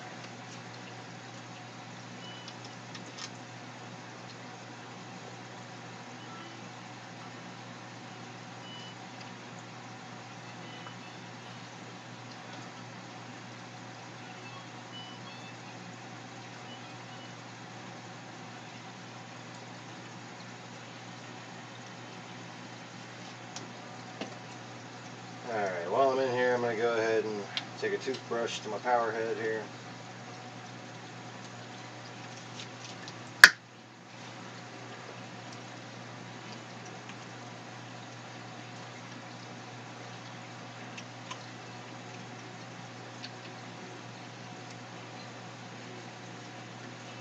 Not only has the algae grown on it, but of course when you're cleaning out the tank, you're going to wind up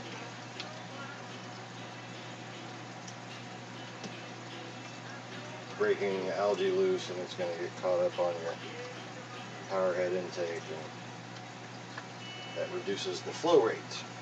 You can't have all that bullshit. Okay.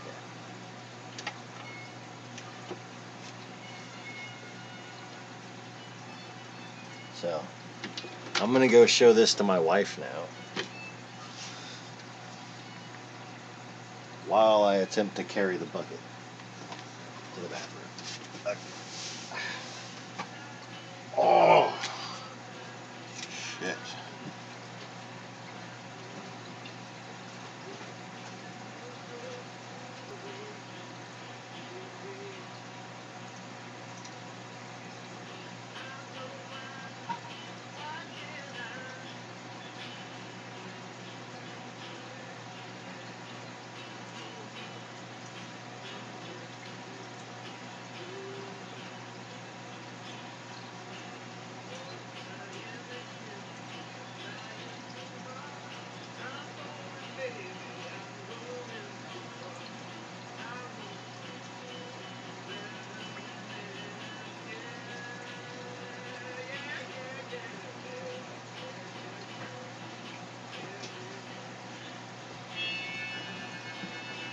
Okay. I need to take a break here in a second. But, so, inside this little guy, y'all, it's not just seawater. It's basically, it's reproductive fluids. It's spores. Okay, it doesn't have eggs and sperm. It has spores. And if those spores, if you pop this inside your tank, you're going to have fucking bubble algae everywhere. So it's very important that if you see bubble algae, don't panic and like scrape it off or anything like that.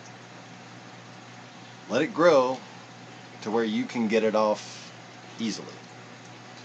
Or take the rock out of the tank to scrub it and then rinse it off well before you put it in there. But I wouldn't even chance that. I let it grow so I can get it off easily without popping it. And if it pops, I pop it out of the tank and try not to get any of the juice on the coral. Anyway.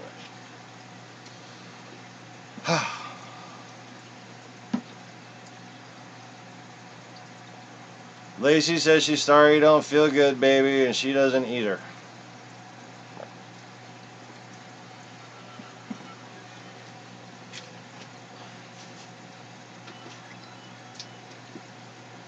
So I'm going to sit down for a second. Holy shit.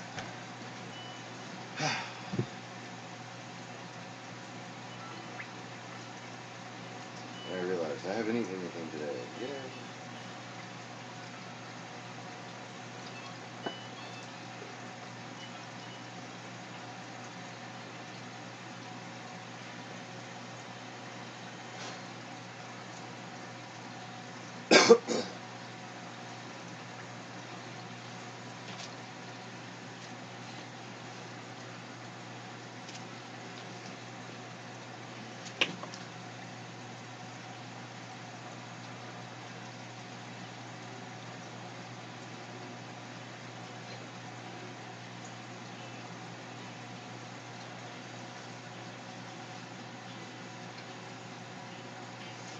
I don't know about that one coral.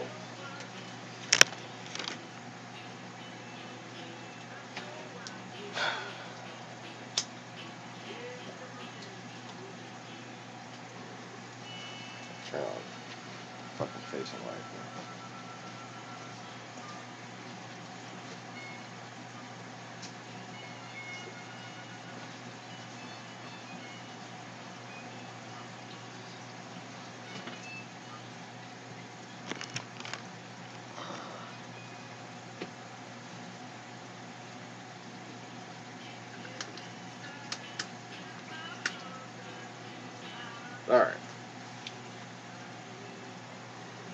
So, I'm done with the big 29 gallon that had the most shit in it.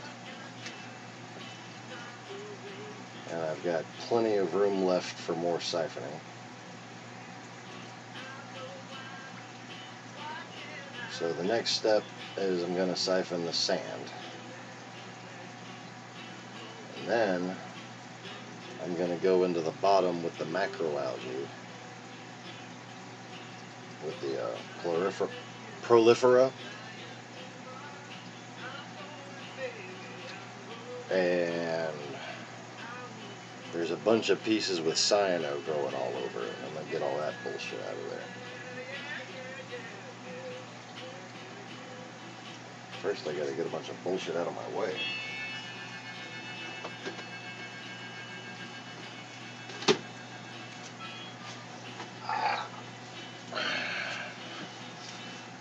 Thirsty?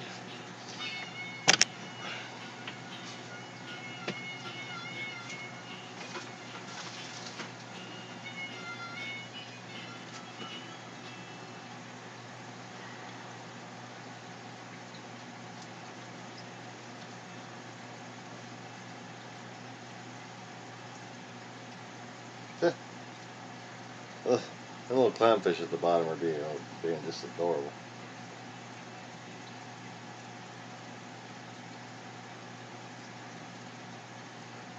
Totally begging for food. And then Tatsuki's submitting the little guy. I can't switch the camera right now. I'm already running out of steam.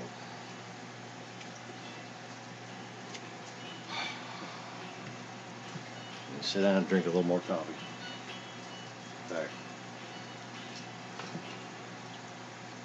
I can top my coffee off. I'll take a little breaky poo.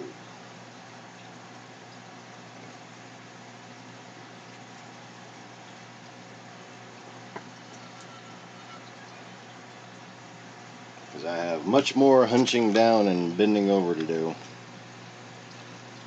to get the rest of these tanks clean.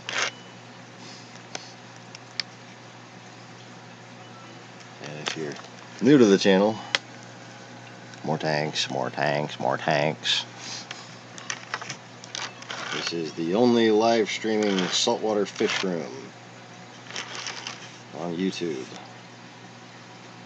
And you know, even though it's one of the fastest growing industries in the world, 3,000 subscribers, 4 people watching. How about that?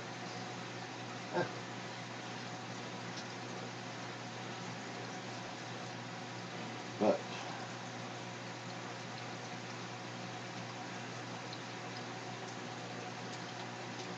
we should have some news being uploaded. Let's see what's going on with that. I'll put something on for y'all to listen to while I take my break.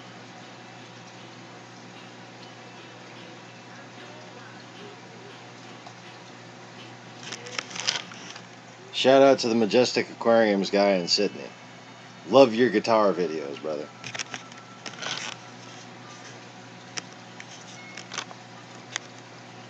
We just posted another one. God rocks. Oh, and Reef Builders, if you're watching, bro, if you wind up seeing this tomorrow,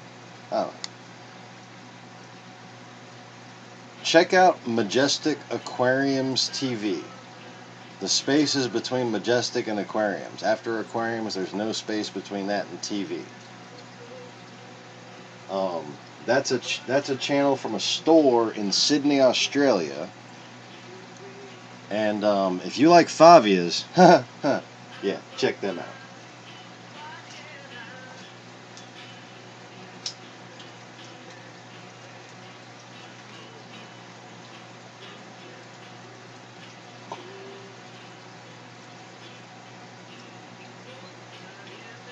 CNN anchor trying to convince somebody to flee.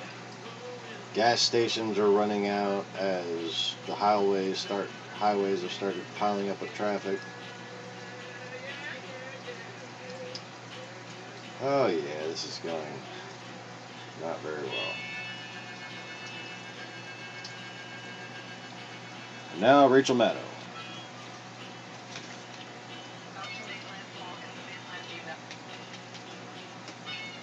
And now Rachel Maddow. One of the largest hurricanes ever recorded in the Atlantic Ocean is about to make landfall in the mainland United States. That story obviously clearly takes center stage for us tonight. We're going to have intensive coverage in terms of what's expected overnight for Irma tonight and into tomorrow morning. We've also got a remarkable story about what it left behind in the Caribbean, with some footage that you have not seen anywhere else from some of the islands that took it hardest. I will tell you, we've got a few other stories we've got on our radar as well tonight. There were some interesting developments today from the special counsel's office in his investigation into the Trump-Russia scandal. The special counsel is apparently about to start interviews with somewhere between a half dozen and a dozen White House personnel and former White House personnel, including former White House Chief of Staff Reince Priebus, former White House spokesman Sean Spicer, and the current communications director, Hope Hicks. We're going to have more on that news ahead, including what we now know to be the special counsel's interest in some behavior by the Trump White House early on in the administration, which we didn't know before now that the special counsel was investigating. So some of those dots have been connected in terms of that special counsel investigation. That story is ahead tonight. All right. If you are a Ford truck person, I'm a Ford truck person. You may be familiar with the term King Ranch. All full-size American pickups come in lots of different trim levels now. Some of them are very luxurious, given that these are trucks. But for a long time now, even before the current luxury truck trend took hold across all the different truck makers, for a long time now, one of the top-of-the-line luxury models you could get in a Ford pickup was called the King Ranch Edition. It has unusually colored seats. It has big King Ranch logos all over it. But the King Ranch is not just a butch-sounding name for a leather seats package in a truck. The King Ranch is a real thing. It's the biggest ranch in Texas. The King Ranch in Texas is gigantic. It's about 1,300 square miles. And the King Ranch holds a special place in the history of American hurricanes. This is a chart that was published today by 538.com using data from the National Hurricane Center and other sources. And although it just looks like a bunch of zeros there, this is, if you know how to look at this is basically the history of hurricanes in the United States. The x-axis there, the left to right axis, that's just a timeline. It starts at 1850 on the left-hand side, and it proceeds decade by decade all the way until now. The y-axis, the numbers that go up and down on the left side of the chart, that is sustained wind speed in these various storms. And so, clearly what's scary right now about looking at this chart today is that way up there at the top of the chart, our current hurricane is also very close to the top of the chart in terms of wind speed. Irma is this storm that has been cutting its way through the Caribbean. It's bearing down now on Florida. But you can see there, we have almost never had a hurricane with sustained wind speeds this high in the whole history of hurricanes in the United States. That said, there is one. There is one hurricane on this list which is above Irma in terms of its wind speed. And you can see it right there on the graph. Also useless. It's labeled Allen. Sorry. 1980, Hurricane Allen. No hurricane that has hit the United States has ever had a higher sustained wind speed than Hurricane Allen did in 1980. Allen had 190-mile-an-hour winds. And as it carved its way through the Caribbean, Hurricane Allen did a ton of damage to Haiti and killed several hundred people in Haiti as that storm made its way across the Caribbean toward the United States. But it then took its turn up through the Gulf of Mexico. And forecasters believed at the time that Allen was going to make a direct hit on Corpus Christi, Texas. Corpus Christi is a pretty good-sized city. It now has about 330,000 people. In 1980, at the time, it had about 230,000 people. Still a very, good-sized city. And they saw this hurricane with 190-mile-an-hour winds making a bead for Corpus Christi in 1980. And that really felt like that might be the end of the world, right? Nobody's ever seen the effects of a storm with winds that massive on a densely populated area. Now, what happened with Hurricane Allen in 1980 is that it did ultimately cause damage in Corpus Christi, and flooding in particular. Corpus Christi got hit with a 9-foot storm surge from Hurricane Allen, which is a lot, particularly for a town that's less than 7 feet above sea level. But Hurricane Allen, despite those 190-mile-an-hour winds, those unprecedented winds, winds that have still never been matched by any other American storm, Hurricane Allen did not end up being one of the all-time deadliest hurricanes in U.S. history. And that is simply and only because Hurricane Allen moved. It had been due to directly hit Corpus Christi, again, with the highest sustained winds of any storm in the U.S. ever. But then it unexpectedly took a slight left turn. And so what ended up taking the direct brunt from that gigantic storm was not Corpus Christi, it was the King Ranch. Which is a lot of things, right? It's historic, it's huge, it's interesting, it's the name of a fancy Ford truck line to this day. But the King Ranch is not built up and populated. It is open ranch land. And so, yeah, Hurricane Allen was mega. It's even bigger than the monster storm Irma that we've got on our hands right now. Even bigger than that. But its human impact did not match its strength as a weather phenomenon. Not even close. And that is simply and blessedly because of the specifics of where it went, where it came ashore. And with that history in mind, I have questions. How certain are we about where Hurricane Irma and its 185-mile-an-hour winds, how certain are we about where it's going? When we all remember in some previous big storms, even very recent storms, there have been interesting differences between like European models and American models for predicting the storm track. We know that some forecasts ended up being more certain, more predictive than others. Some ended up being more accurate, right? Is that interplay between the different possible tracks, the different possible forecasts, at play at all for this giant storm? That's a pressing question for me tonight. How good are the models that are predicting the track of Hurricane Irma, and how much consensus is there among those models? That's my first question. Second question. Is my first question stupid because of the size of this storm? I mean, the last Category 5 storm to hit Florida was Hurricane Andrew 25 years ago. By now, you've probably seen these mock-ups that people have been doing. People have been physically comparing the size of Hurricane Andrew versus Hurricane Irma, showing how much bigger Irma is than that giant storm 25 years ago. Is Irma so big that it's dumb for me to ask about the track? Is it so big that the subtleties about it tracking a few miles this way or a few dozen miles that way, are those just not going to make a material difference for this giant a storm? So question one, how good are the predictions of where it's going? Question two, is the sheer size of this storm so overwhelming that the... So far, they've changed the track about 130 miles. Subtle differences in the tracks don't matter. I have two more questions. Third, I know there are people who understand this part, but I do not.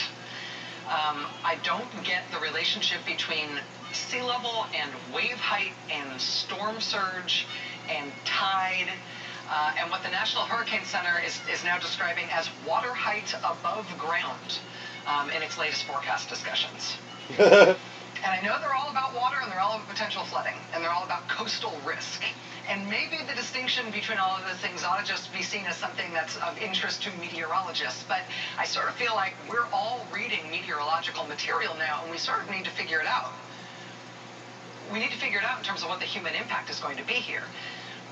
Let me just give you an example of what I'm talking about. We're all able to see the forecast from the National Hurricane Center, right? Some of the numbers that they're giving us, I find a little bit hard to fathom. Let me just quote to you from National Hurricane Center from their forecast discussion from earlier this evening about Irma. This is just part of it.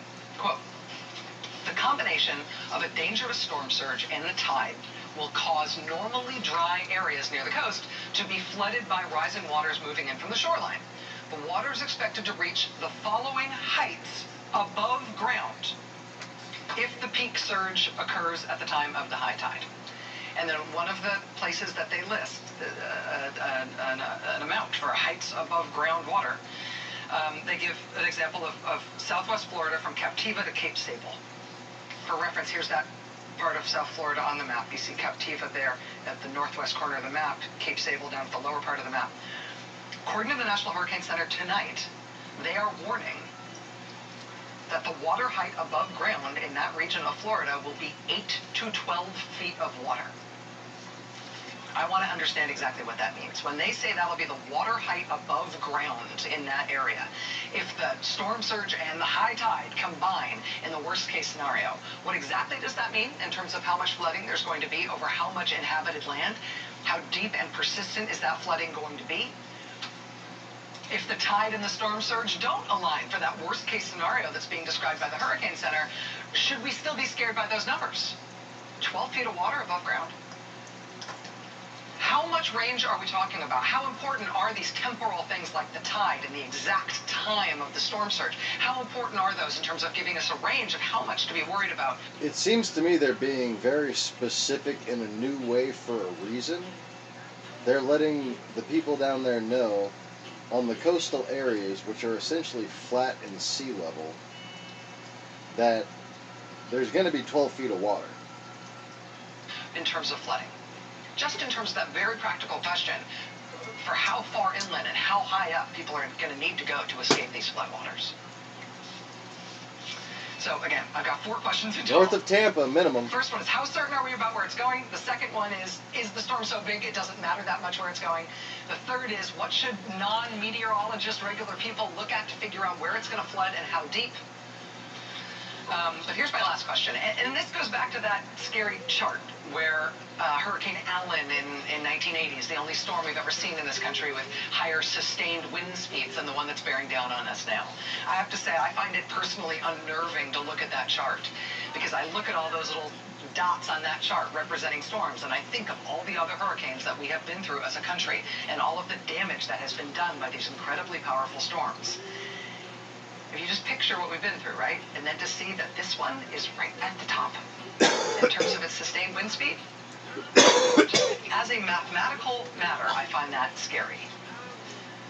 But as a practical matter, I want to understand how much additional risk extreme wind speeds like that really pose. I mean, in 2017, in the particular part of the country that's about to get the brunt of the storm, what do we know about how vulnerable they are to winds that fast? What is likely to be knocked down by winds that fast? What can stay standing in wind speed like that? I mean, we have seen what these 180 plus mile an hour wind speeds have done in the Caribbean already and what they are continuing to do. We can see in these Caribbean islands what was left standing and what was not in places that have been hit so extremely hard, in places like St. Martin and Barbuda, which we're going to be talking about later in the show. But in the United States, in the mainland U.S. and Florida, we've got different building codes than them, and we've got different topography, and we've got different infrastructure overall. Have our building codes here in the U.S. mainland anticipated wind speeds this fast? I know they know they're in hurricane territory, but 185 mile an hour territory? Do we know scientifically what's going to be left standing, depending on what speed this thing hits at? So I've been watching all the footage, reading all the briefings about this hurricane, just as you guys have too, just as everybody in the country has been. These are the questions that I find myself unable to figure out on my own. This is the stuff that's been kind of keeping me up, so we've been getting closer to landfall. The good news is that all of these questions, I believe, are answerable. I think we're going to be able to get answers to basically all of them tonight, starting with NBC News meteorologist Bill Cairns. Bill, thank you very much for joining us. I really appreciate you being here. I don't know what you have planned the rest of the show, but we may be here a while. Yeah, well, good. I hope you're not busy. Can I just ask you to start just by giving us the latest of what you think is important to watch right now? Because there are important developments, and things are changing just in the last 15 minutes. I got to show you this imagery here. This is the tight eye of Irma. This is the coastline of Cuba. These are known as the Cuban Keys here. And watch how close this is now coming to a landfall in Cuba. The forecast is supposed to go parallel or kind of over these to the north. We are still going west. The further west this goes has huge implications for Florida for 2 reasons. One, Cuba could weaken the storm more than anticipated. The second thing would be if it continues to go further west, that means our forecast track would go further west. And because of the angle of orientation that this storm is going to approach, that could mean huge implications for Miami, Fort Lauderdale, West Palm Beach, and also Marco Island and Fort Myers. We just got our new suite of models in. These are our hurricane computers that specialize in forecasting these storms. We are within 36 hours of this landfall and high implications. They usually get pretty accurate. They just took a shift. We were thinking, the models were pretty much pointing at Marathon, Florida right here. Now look what happened. Now they're pointing towards Key West. It may seem small, but another 10 to 20 mile shift to the west has huge implications. Now, look at these models. Instead of bringing it up through the Everglades, one does, but all the other ones are clustered pretty well here, keeping it offshore with the eye coming possibly right over the top of Marco Island and Naples area, maybe straight into Fort Myers. That would have huge storm surge implications as we go up the coast, and also for areas like Tampa, Sarasota. That could mean the storm could be a little bit stronger if Cuba doesn't weaken it, over water longer. That could mean more storm surge possible further northwards up the coast, and maybe even stronger winds for areas like central Florida. So that's one of the huge developments that we are literally just now getting in and dealing with. The Hurricane Center's update will be at 11 p.m., and we'll see if they shift it a little further to the west. And again, the further west it goes, the weaker the winds could possibly be for areas on the east coast, including all the big cities there in southeast Florida.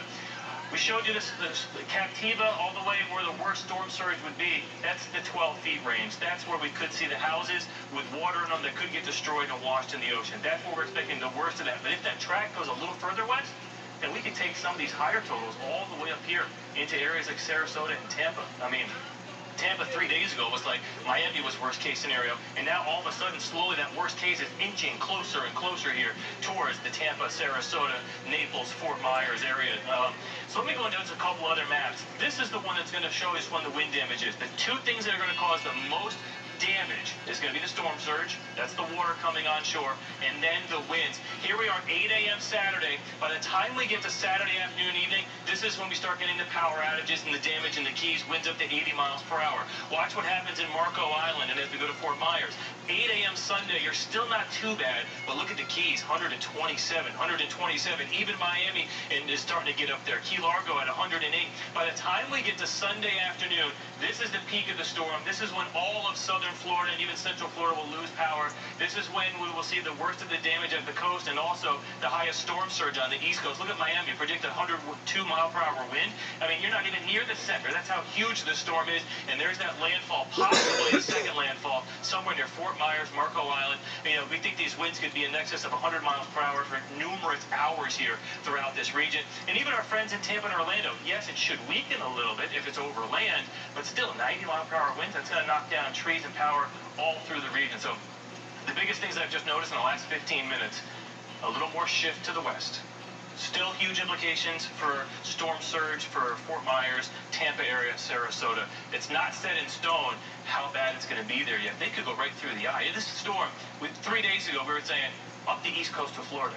Now, it could be right up the west coast. Is there anything that you can tell about, I mean, we've been tracking the storm through the Caribbean for days now. It's been so big and so strong for all of these days.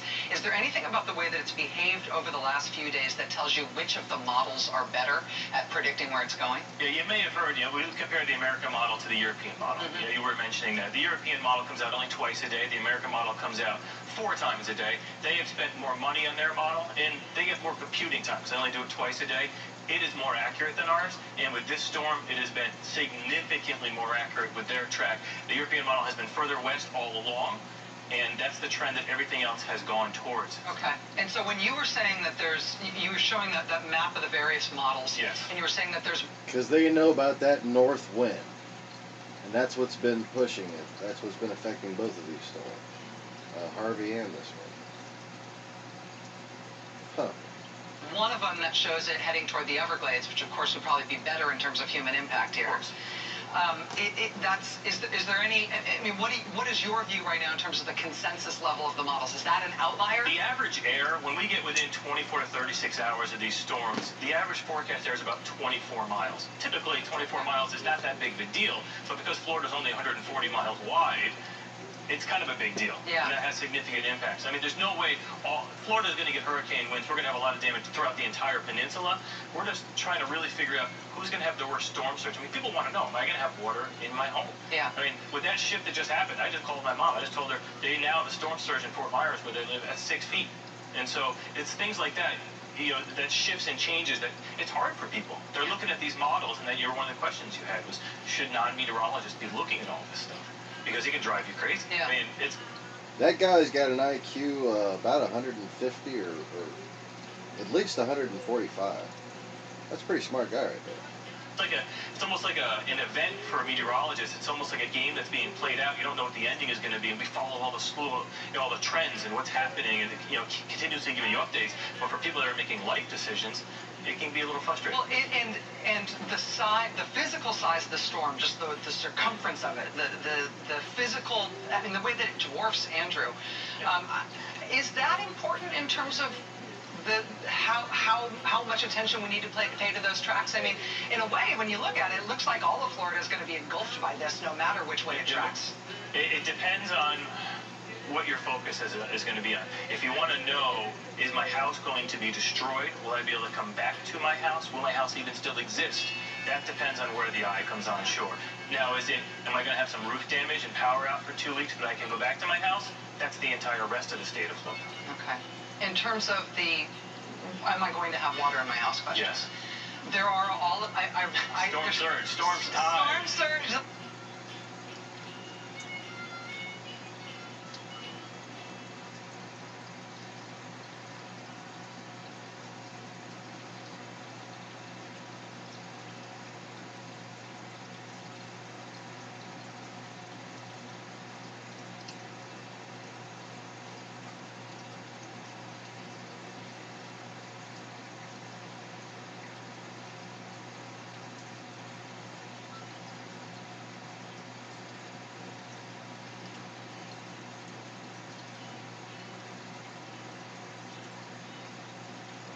So right now I'm texting my father, telling him that there's going to be 5-foot fucking storm surge where he is, which is 150 feet away from the beach.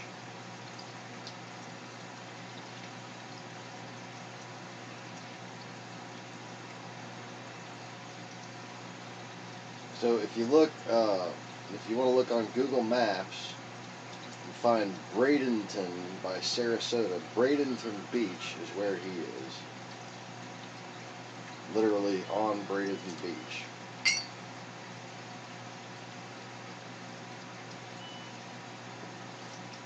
So if this storm, oh my God, it could cross Florida and go back into the Atlantic at this point. If that next ridge gets interrupted by another north wind, like which it already did, really. But if the one after that gets interrupted too, then that really could just go back over Florida. It could go into the Gulf of Mexico, then back over Florida, back out to the Atlantic.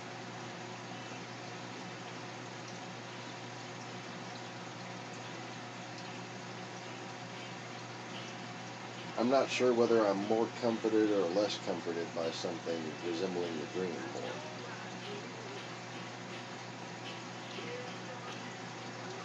Anyway.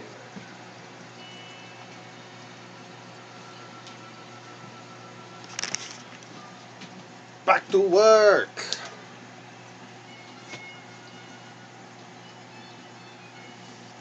So anyways, prayers for Florida, that's for sure.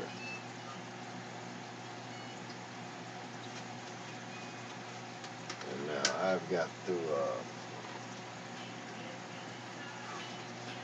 see what's the dealio here.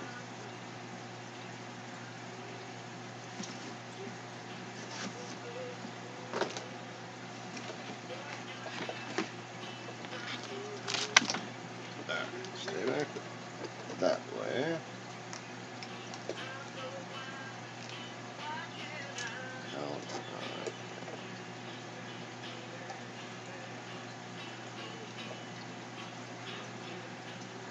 Alright.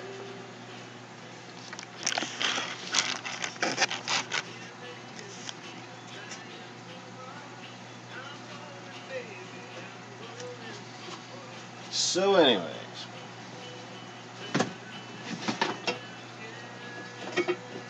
now to get the heavy duty siphon, a gravel cleaner.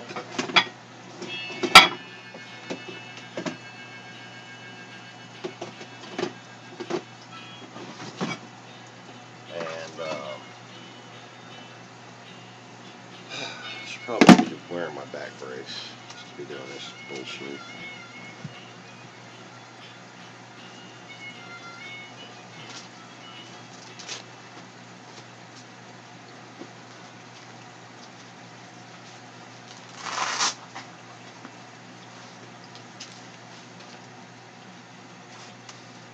I know this is taking me forever, but yeah, crippled, so trying to pace myself so I don't wind up hurting tomorrow. Or worse than I'm hurting right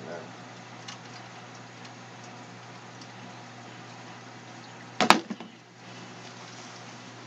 Pants up over the shirt and the back brace.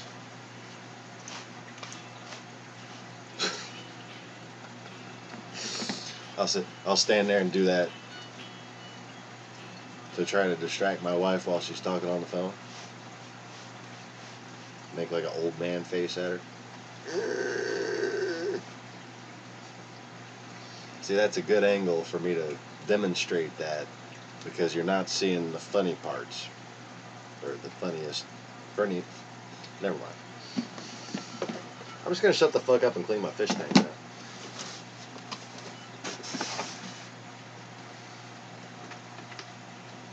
Bucket. Step over the air pump line. And here we are.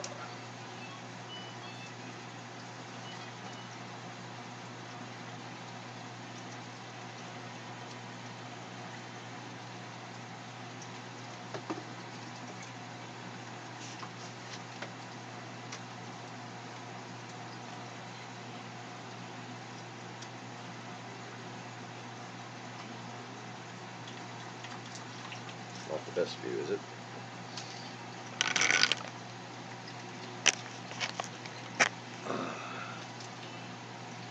That's a little better. Buddy.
That's a big mama right there.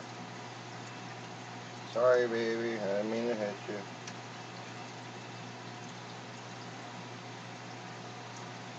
I know, that's what I tell all the girls.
That's another 1.5 gallons. Dollar bill, y'all. Wait, okay. Dollar bill, y'all. Shit.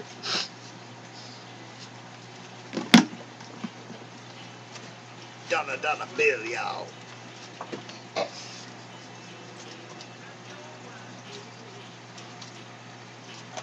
Dollar bill, bitch.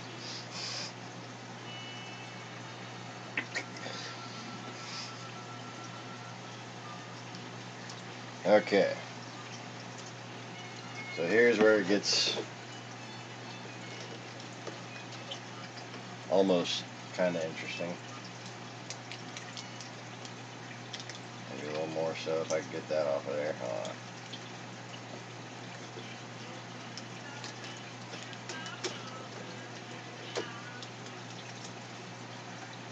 There we go.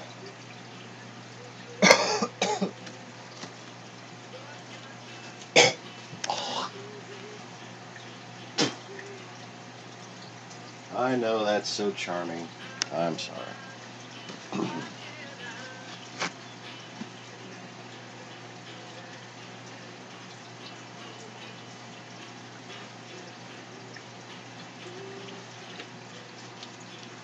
It's okay, I'm allowed to be disgusting. Because I'm already married. And this ain't Match.com, bitch. Anyway.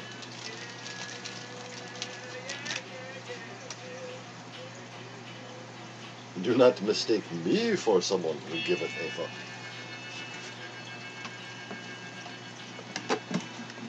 Ah, okay. That's just gone everywhere. So now I'm going to use more buckets because siphoning down here, I don't really want. Well, that's just not even going to do, is it? Okay. So anyway, siphoning down here, you want to start off on empty so that you have, you know, room for gravity to be able to actually pull down on the siphon, right? There's my hand right there. Hello. I am Lindsay Lohan. Alright, I'm done. Okay, so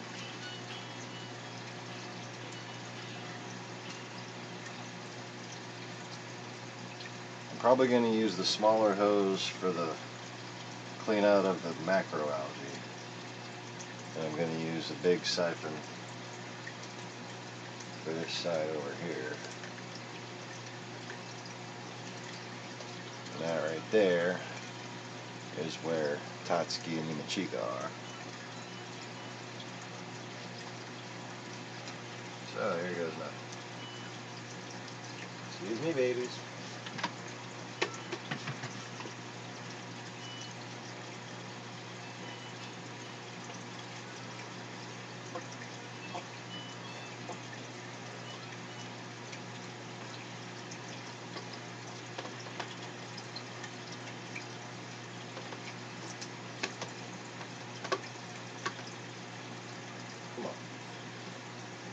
Come on.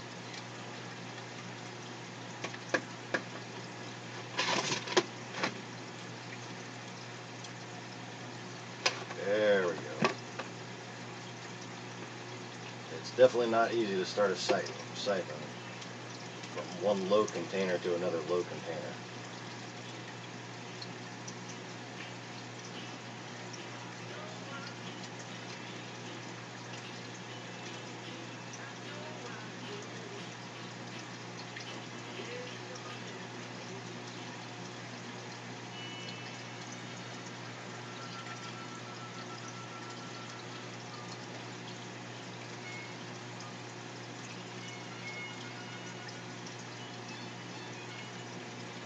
It absolutely certainly has to be done.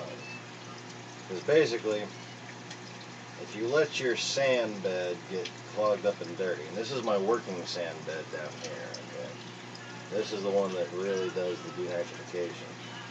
But if I let it get dirty, and the pathways between the grits of sand gets clogged up with detritus, and it's no longer processing that detritus is just sitting there decomposing and inhibiting the rest of the sand from doing its job.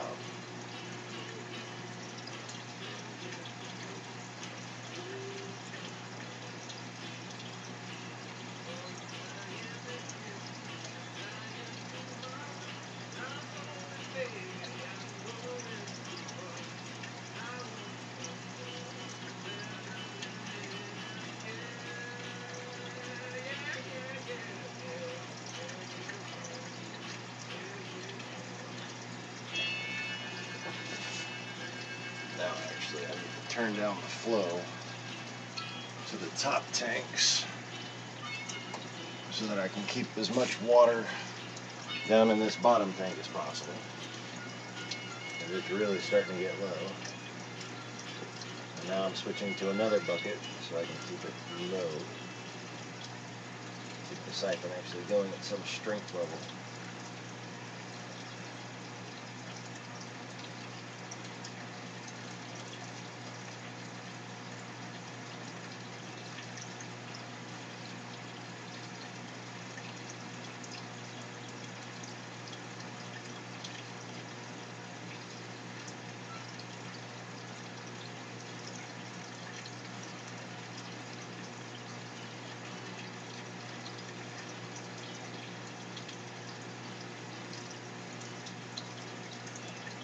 Try to siphon sand from all the way down to the bottom of the bed,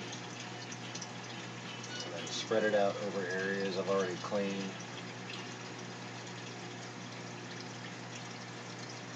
And then I'll use the same technique to fill back in those areas. Just suck it up and move it over.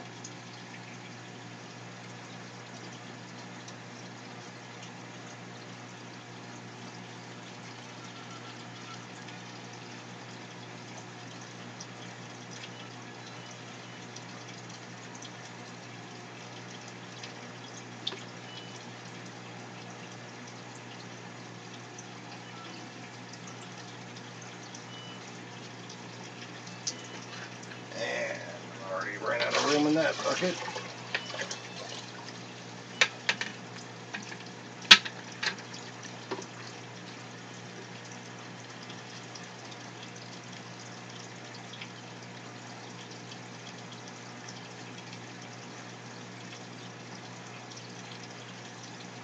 So my sand cleaning technique is conducive to, and this sand bed was kind of also designed with it in mind, not quite around it. And basically what I do is I move the sand up to this wall where the water passes through.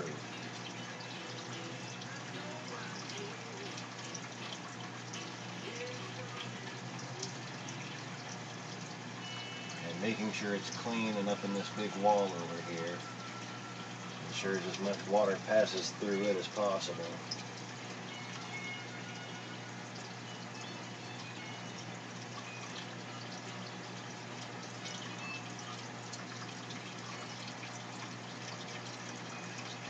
It's okay, Tatsuki.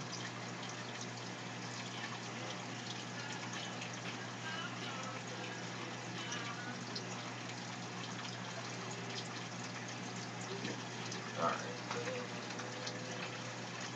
So now, shit. I might have to use a net. Night, Lacey. Now I might have to use a net to get out that fucking ugly algae in there. I don't know if I can siphon any more water out of there. I might have to mix up some more water or something. But I'm done with this phase.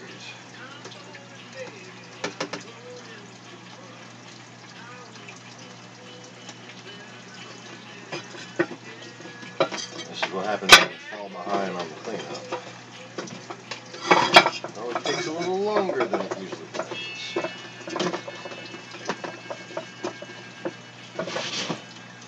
Let's see here.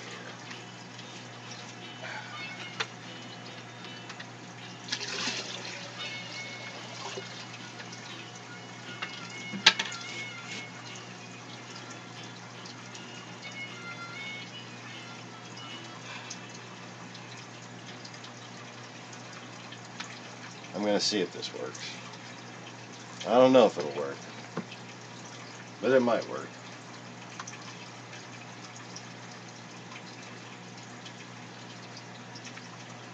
In fact, some bits of this that look like they're just hanging off the walls.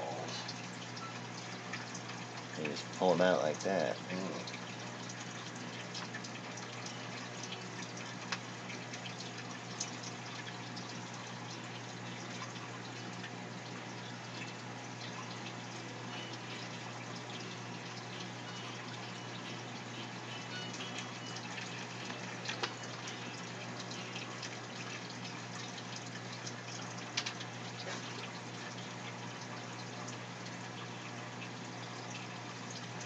I just want to get as much of this slimy crap out as I can.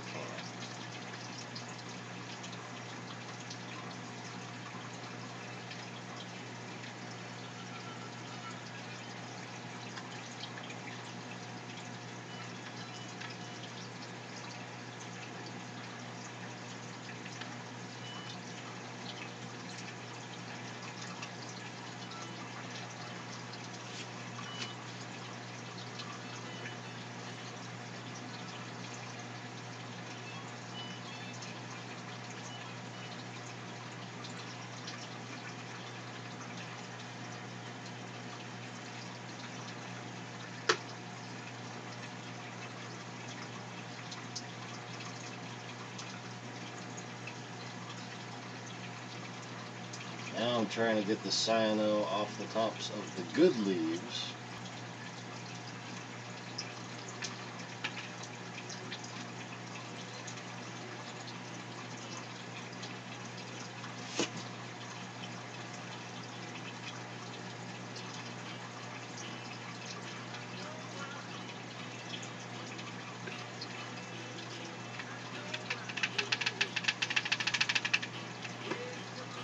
Oh, come on.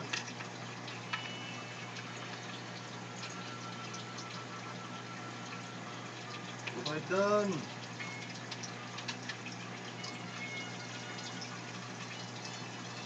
Easy way side restart?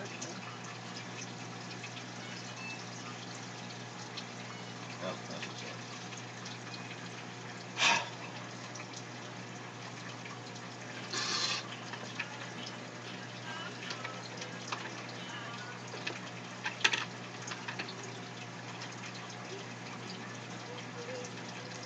Alright.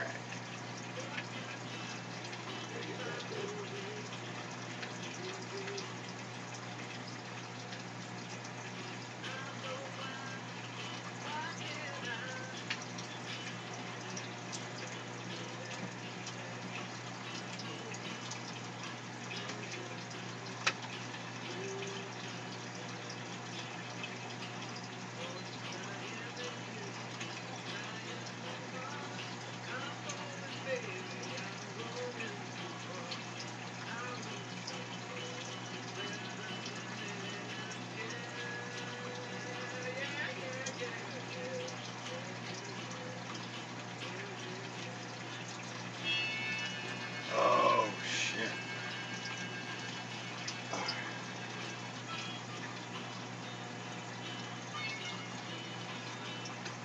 So terribly close to being done.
Alright.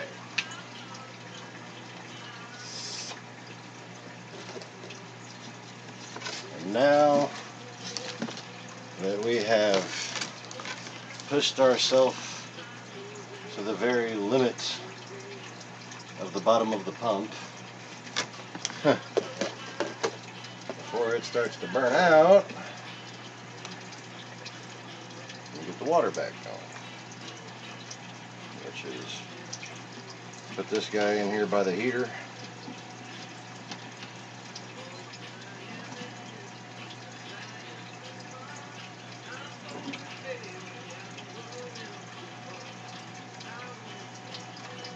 And there we go. Water change complete.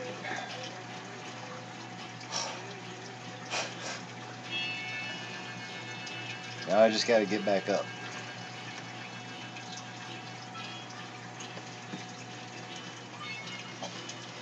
Shit. Oh, okay.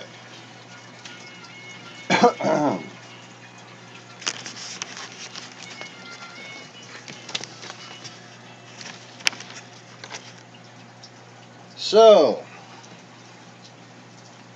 oh, that worked. Fuck is a mouse?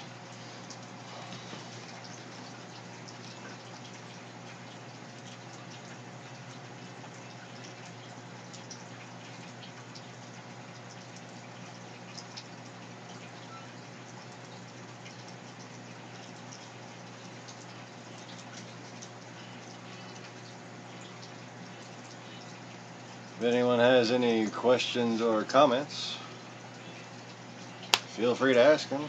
Also, feel free to introduce yourself and tell us where you're at.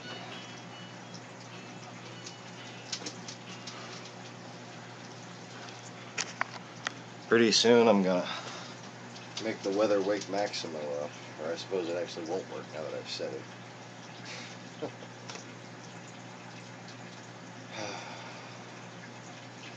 Am I on the fucking camera yet? No, I'm not.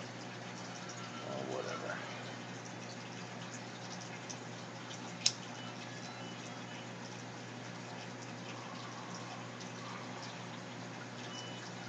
So down there on the left side,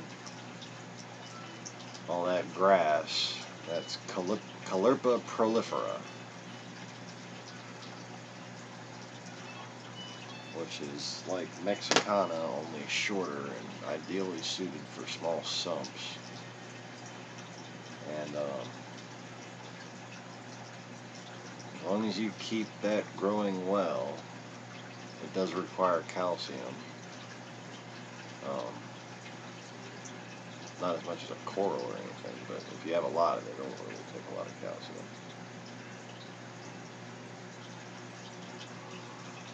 But it does its job. It grows rapidly and exports a lot of nutrients and keeps the sand beneath it clean. And like, it's really good for a microfauna planktonic type population, because you don't wind up siphoning that sand down there until you actually pull that Callirpa out to harvest it. And as far as the types of Callirpa that you'd want to give somebody else when you harvest it, this is the kind of Callirpa that, like, you put it in another, I mean, it's pretty, you know? You can make a display tank with this in it. I actually have a little bit of it still in my top display. I keep it all the way in the right, and then I let it grow into that corner, and then I harvest it out of there. One thing I was saying earlier that I didn't get to finish is that I keep the upper tank over there running with a different spectrum light that's a little more of a grow light, and that helps grow the hair algae. Plus I have one of the bulbs out of the incubator light is kind of over that tank too, and causes it to grow that extra algae as well. So during the day, I have the phosphate export from that other tank, and then at night I have the two refugiums going, the blue round tub and the bottom tank.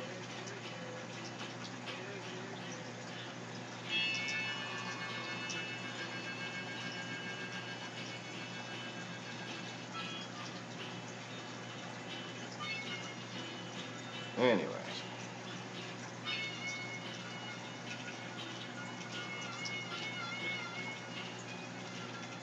We have some other developments on Trump-Russia, I believe.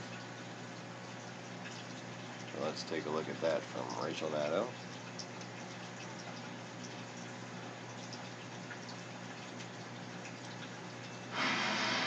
Here's a little non-storm news.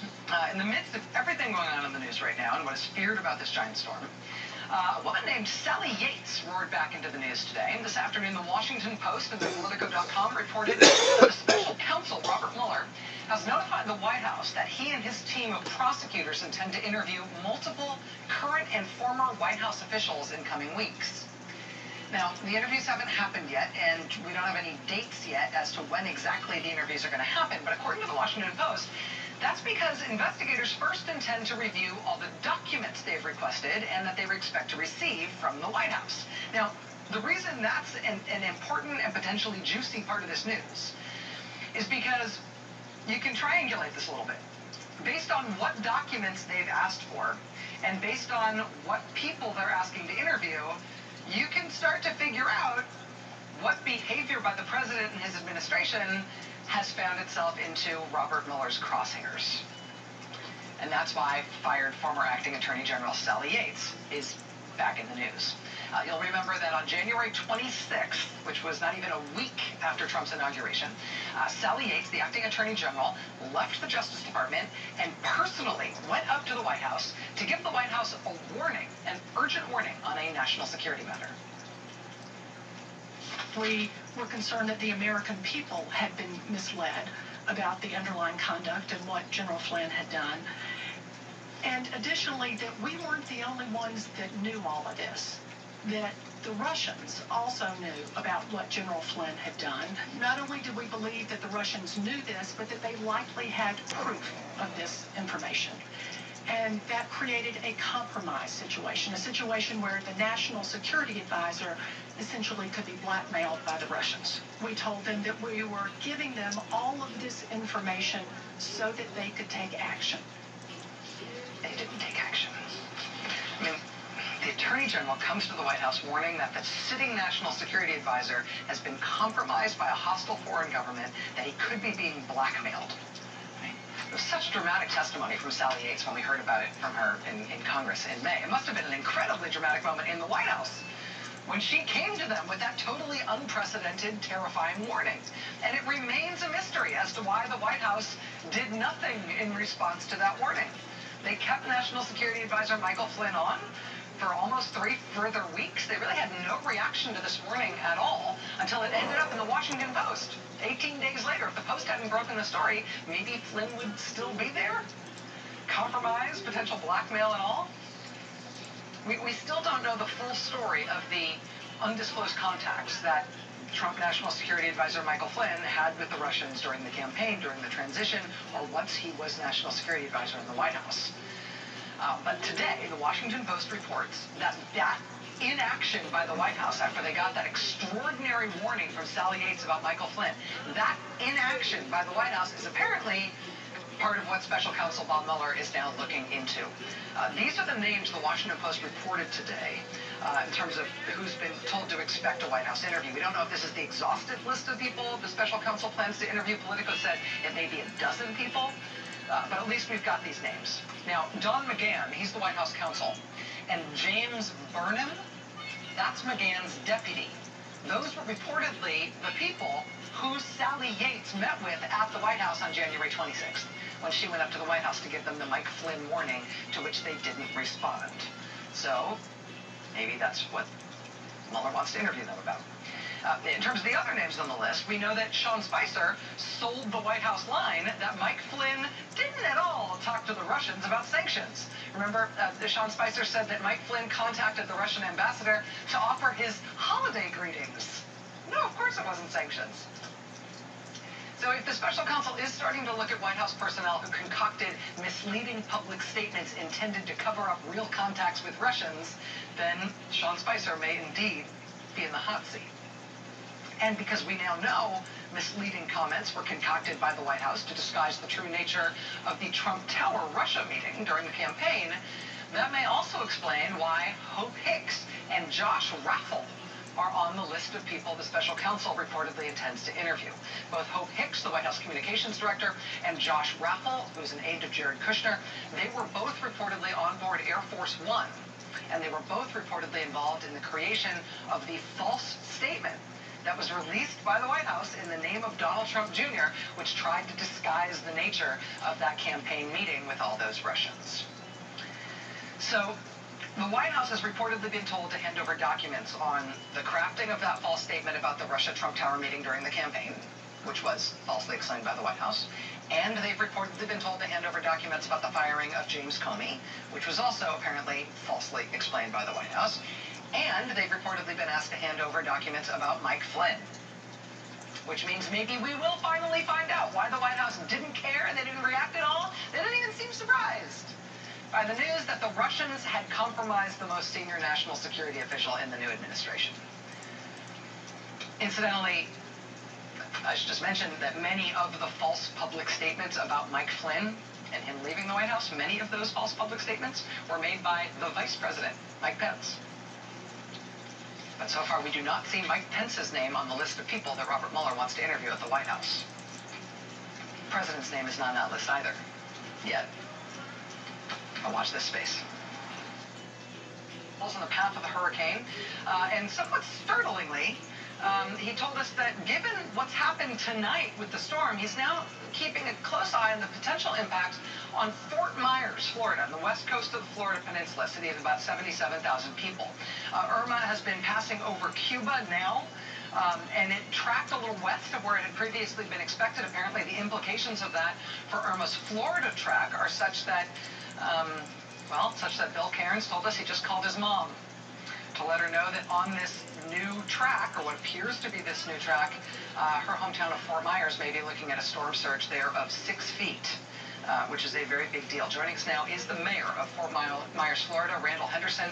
Mayor Henderson, I know this is an incredibly difficult time. Thanks for joining us. Good evening, Rachel. Thank you. So we're all watching these tracks of the storm, both as it makes its way through the Caribbean and the meteorologist expectations about where it's going. What are you expecting in terms of the impact on your city? Well, we are indeed bracing ourselves actually for a surge anywhere from 6 to 12 feet, depending upon where Irma decides to veer to the more to the left or to the right. We're deeply concerned about it, and we're going to experience, in addition to that, hurricane force winds. So we are definitely on a heightened sense of alert for sure, and fully engaged in making sure our citizens are evacuated, and if not from the city, by going north, at least to a nearby shelter.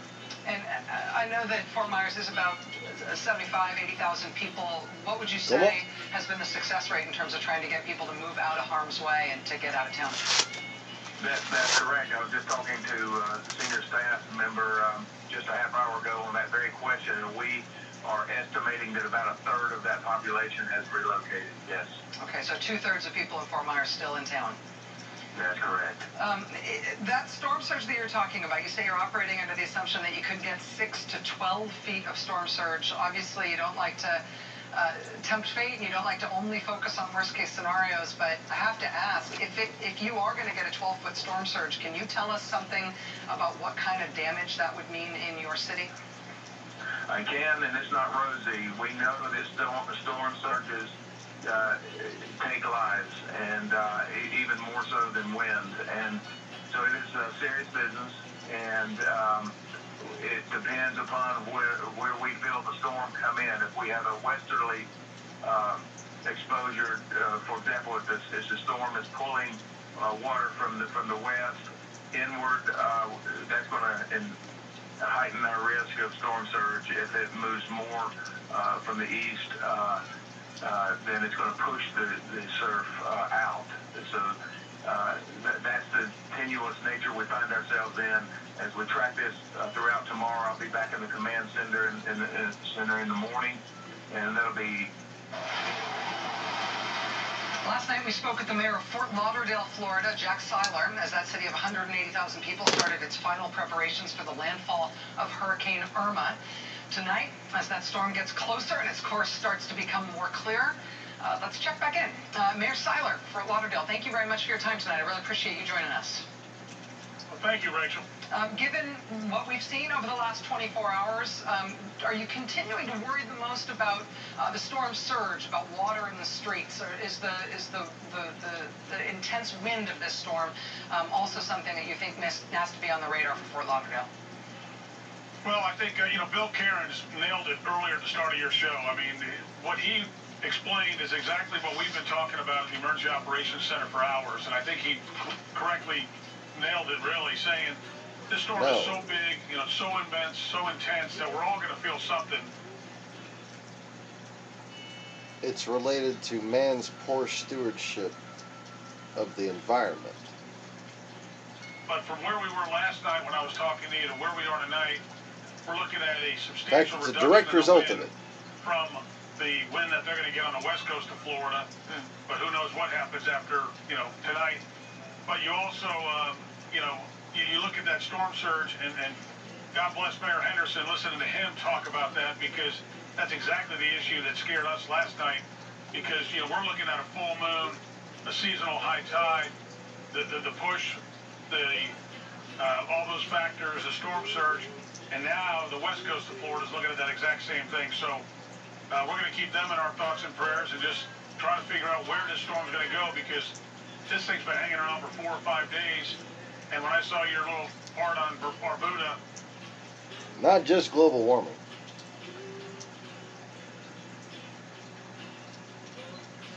The outright murder of the planet is what humanity is guilty of. Leaching phosphates and nitrates into the oceans without doing anything about it.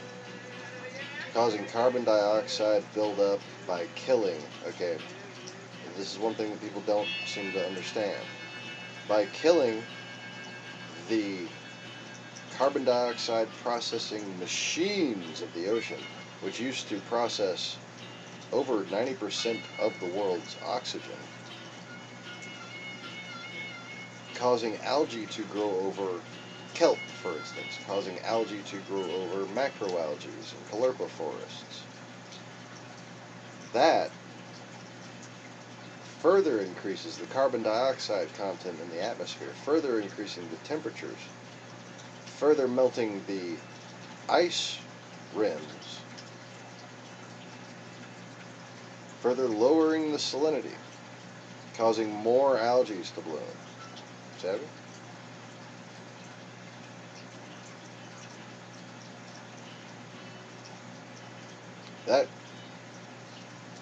That water right there, okay, is so hot it's already killing all the corals. There's a massive bleaching event going on right there.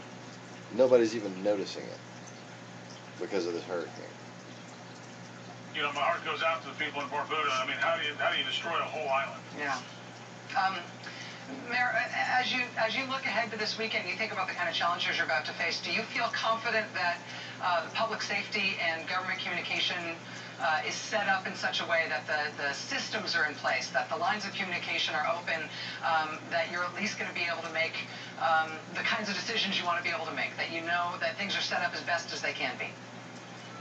Yeah, absolutely. We've had a very long time to be able to get this set up. We've had 3 or 4 days, as we talked about last night, and we're in place. I've been at the Emergency Operations Center every single night this week, been communicating with state, federal, local government officials, so we feel very well prepared. We're still going to see a hurricane here in Fort Lauderdale, but the difference is I don't think we're going to have the extent of the storm surge that we talked about last night, but I think we are ready. We are as well prepared as we can be, and we're still going to have a heck of a weekend here in Fort Lauderdale, trying to make sure we can respond to the needs of our neighbors and try to minimize the impact of this storm that, because of its size, whether it hits Fort Myers or Fort Lauderdale, every single corner of this state, as Bill Cairns said, is going to feel some of this hurricane. Jack Silo, Mayor of Fort Lauderdale, Florida. Good luck to you, sir. Keep us apprised. We'll be back with you in a couple minutes. Thank you, sir. Who?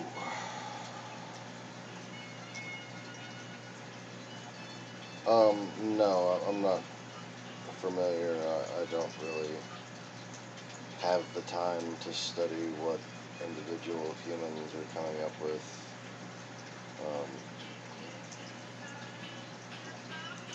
Feel free to familiarize me, but no idea. I have my own work, you know? Oh. Interesting.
Are any normal fucking people allowed to see my channel? Seriously.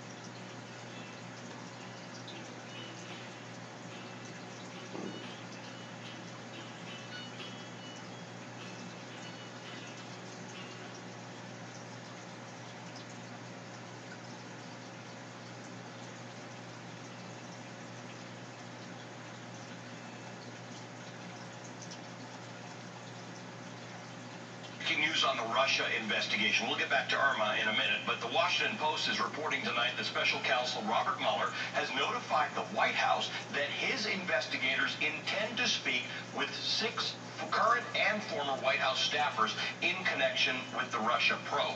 The Post says that Mueller wants to speak with former Chief of Staff Reince Priebus, former Press Secretary Sean Spicer, and his team is also looking to interview top advisor Hope Hicks, who's the White House Communications Director, White House Counsel Don McGahn, one of McGahn's deputies, and a White House spokesman who works closely with Jared Kushner. Now, according to the Post, people familiar with the probe said the documents Mueller has requested strongly suggest the topics that he and his investigators would broach with the aides. And one of those topics is the president's involvement in crafting the initial misleading statement that his son put out about his June 9th, 2016 Trump Tower meeting with Russian nationals. The Daily Beast is reporting that Robert Mueller increasingly views that event as a, quote, critical moment in his...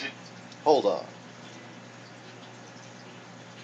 Spiritual issues have nothing to do with cranial development. Nothing at all. Wisdom has little or nothing to do with cranial development. It's societal corruption that has been perpetrated in an organized effort against Western civilization.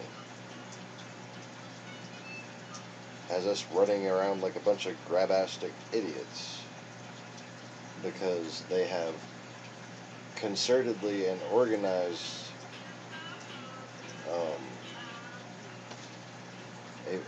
a very well-planned effort to deceive and set us against each other, and to cause those of us who are intellectuals, who are capable of guiding the masses, or at least making sure that an individual church stays on the right track, bought into atheism and evolution and all kinds of things that made them just lose interest in the church. Okay? So what you have is societal degradation, not a need for eugenics, for fuck's sake. Investigation. Joining us now are one of the reporters who wrote that piece, Betsy Woodruff, politics reporter for the Daily Beast, and Jill Weinbanks, former assistant Watergate special prosecutor and an MSNBC contributor. Thanks to both of you for being here. Betsy, let me just start off with the reporting from the Daily Beast, which says, in reflection of how seriously the administration is taking the matter, sources tell the Daily Beast there are currently efforts underway to organize a legal defense fund for White House staffers. Such a fund would help cover the legal bills associated with Mueller's probe, which are expected to be large. The Washington white-collar attorney told the Daily Beast that everyone questioned by Mueller is going to likely need to retain counsel. Those lawyers will be between $500 and $1,000 per hour. Betsy, at some point, do any of these people fall under the umbrella, the legal umbrella of the White House? I mean, Don McGahn, the White House counsel, is one of these people who may have to get questioned. Their lawyers are not going to be working on behalf of the White House. Correct. These folks are going to need attorneys who don't currently work for the White House. A source told me earlier today about outside counsel Don McGahn has retained. My understanding is that he didn't retain that lawyer specifically because of Mueller's queries into this probe, but he does have an attorney who doesn't work for the government, who works specifically for him.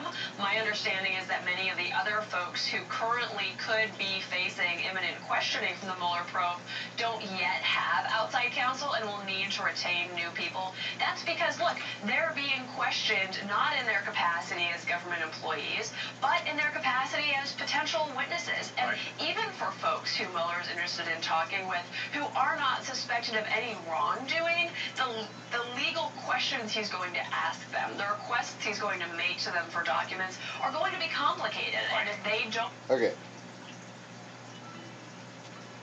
Humans learn to listen if they expect to gain wisdom that is beneficial to them in improving the world. Okay, so I will repeat myself one more time. IQ, cranial development, is not required for emotional wisdom. Okay? It just isn't. What is required, primarily, is good parenting. That good parenting traces all the way back to the beginning of time and has only in the past 1,500 years been put at risk, and only in the past 500 years been degraded to the point that it is now. And cranial development has increased while societal degradation has also increased. That is because of selfishness. It is because of demons, not genetics. It is because of people who lust after power and organized efforts to gain it. And through those efforts, they form a strategy you may have heard of called divide and conquer. That is what is taking place in Western civilization. It is not the result of cranial development. It is the result of strategy. Respond to those requests fully, it's something that could generate more headaches for them. Of course, an important piece of this is that these attorneys are very pricey to retain. Sure. I reported earlier that Paul Manafort and Michael Flynn are both facing financial straits because of the sky-high legal bills that they've racked up due to the I agree with you on the It's a medication. big piece of how this story's unfolding. Makes people more susceptible. Jill, there are a bunch of things that this could be about, including the firing of Jim Comey and the decisions that led to that, including how the White House reacted to the information about Michael Flynn possibly being compromised by the Russians. But as you and I have discussed before, this June 9th meeting and the now 5 different responses that Donald Trump Jr. has given to why he would have attended that meeting, this is a bit of a gold mine for a prosecutor. It's not clear where it ends, where it goes, but there are so many inconsistencies there that this was an obvious place for Mueller to start. it is a very obvious place, and calling all of these witnesses is also the very logical next step. I mean, I've been reading that he's being very aggressive. I don't consider this aggressive. This is the normal way that you should investigate. You have some very obvious things that make people look guilty. And you've just mentioned, if you have 5 different choices and you can't tell which one is correct, and not all of them can be true because they're inconsistent, you clearly have something that looks like a false statement. You clearly have something that looks like you're deliberately trying to mislead the prosecutor. So it needs to be investigated, and everybody should have lawyers. Donald Trump promised America that he was going to create jobs. I don't think he meant for the legal community to represent his own people, but that's what's happened. The Washington Post is reporting that the then White House counsel Don McGahn speaks to Mueller that there's no attorney-client privilege. Betsy, there's the issue of attorney-client privilege, and then there's the issue of executive privilege that the White House sometimes has suggested it might use. Do either of these, can they apply here?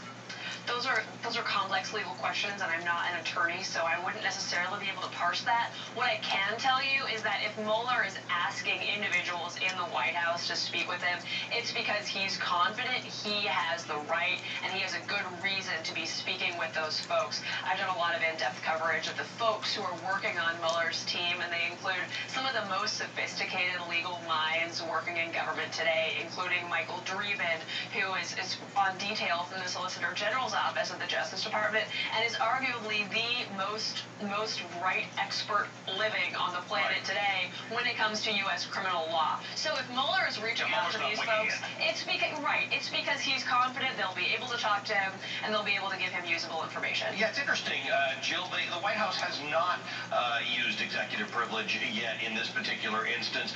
Tell me about the executive privilege and the attorney-client privilege with Don McGahn being... Spoken like a well-educated nomadic Nietzschean. However,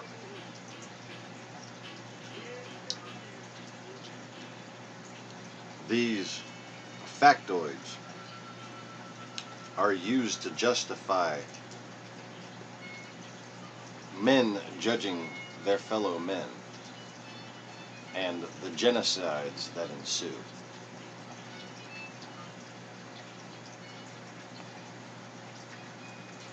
I've seen more wisdom than an 8-year-old with Down syndrome.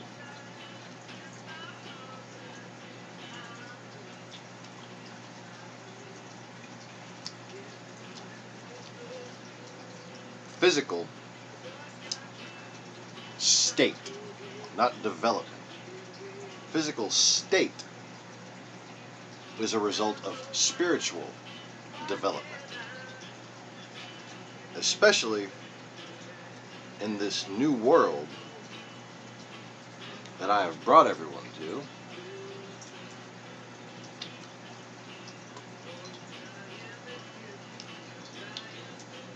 In which essentially mortality is a psychosomatic illness.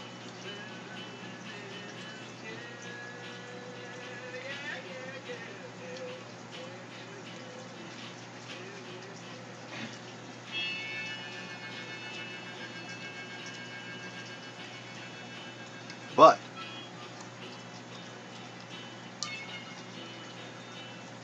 while you speak of nomadic tribes,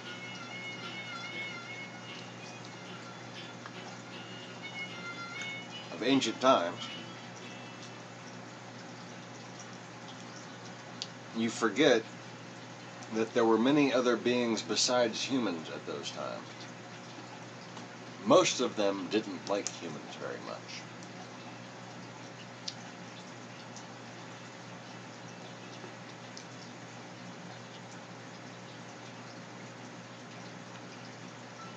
One of the reasons they didn't like early humans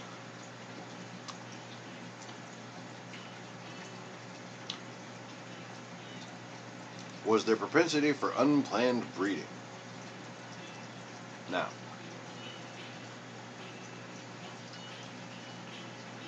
there were once fine traditions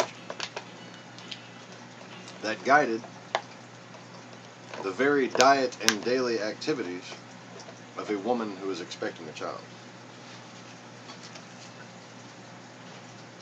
There were once guiding traditions of how someone would select a mate.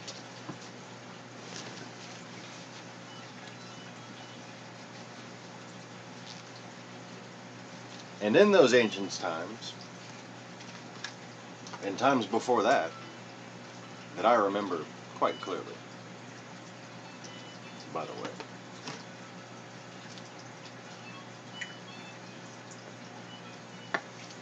society was degraded by the propagandization of the family unit, first and foremost. Just as it was through sitcoms this day, it was done through plays and novels then.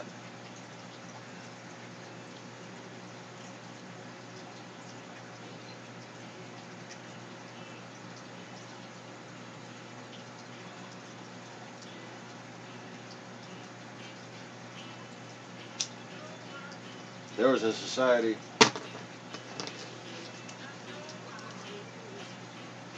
that had built a road across the entire Eurasian continent and inhabited several island states, which are now nothing more than mountains here in the United States.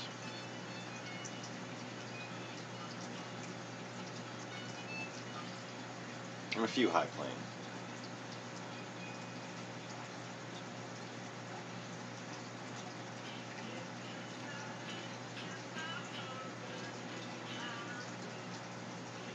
And, I have recounted on this channel story after story of how, from the beginning, one of the things that made free will possible was God's ability to become human. And since that time, there has been inequity. And it was Callisti herself that first conspired to commit the act of societal degradation that created the first empire of slavery, which existed unto the empire of Khazaria and then Georgia and now the land of Nod, resurrected by Vladimir Putin's Russia.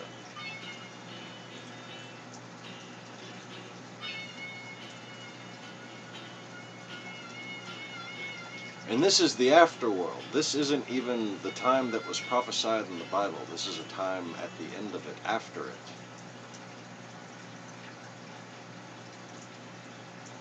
This is a time after God and man lived together. And eventually man became too full of himself. Also, because of externally sown propaganda.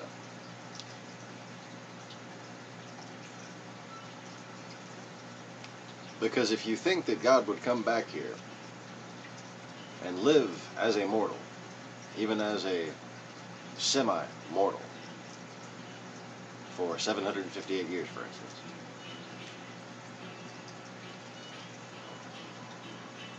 if you didn't think that he would want there to be enemies,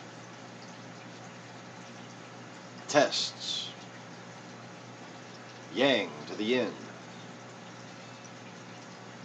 you don't understand how easily someone that old gets bored. Okay? Boredom. Just absolute fucking boredom. Like what kind of torturous tedium do you people expect God to endure? And, you know, I'm speaking in third person so I don't sound like a crazy person at all, but you know what I mean.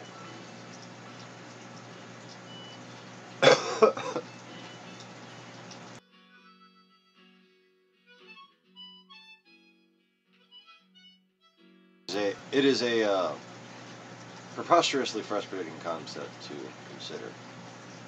The idea that Christ would come back and the kingdom of heaven would be established, and that there would be no opposing kingdom allowed to exist. Because, you know, everybody that you don't like is going to be punished, and they're going to be thrown into a lake of fire, and everything's going to be easy for you from then on. You're no longer going to have to make any hard decisions. What kind of God would anyone consider exists that would behave in such a way towards his children? That would make you no more than the whore of Babylon had planned in her insurrection against me.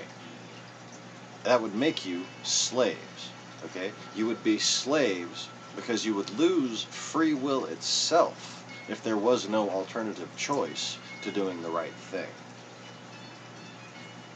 Okay, so it was in a time around 730 AD, 720 AD, something around there, that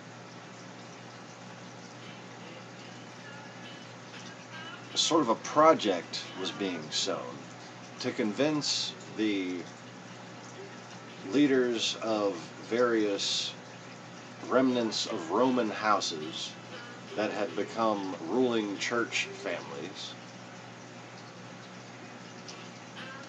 that they no longer needed the guidance of Johannes of Alexandria, who had at that point lived 410 or 20 years. Oh, that's an odd time. I didn't notice that lined up that way. Sorry, I'm distracted. So,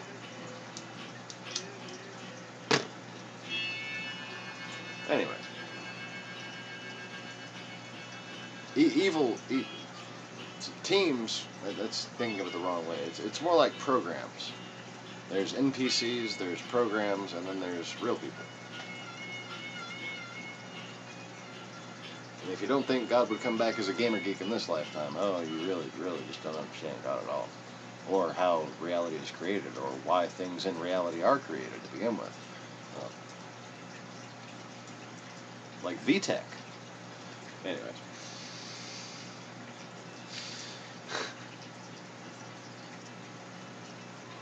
So, where was I? There was eventually a rebellion against Johannes and a great war that broke out in order to cause panic to that decision making.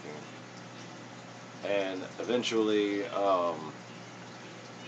around 1290, after most of the southern church and Alexandria had been wiped out,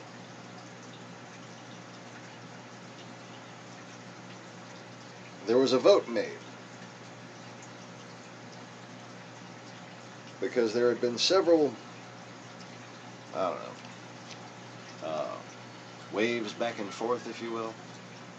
Let's do the right thing. Oh no, let's do the easy thing. Oh, let's do the right thing. Oh, let's do the practical thing. Oh, okay.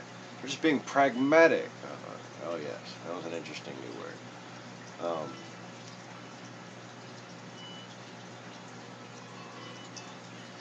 And at that point, I was called an exile of hermitage, which was the relocation of several wise men from the south who had lived for, excuse me, I need gas because I just ate. Oh, excuse me. Who had lived for a rather long time.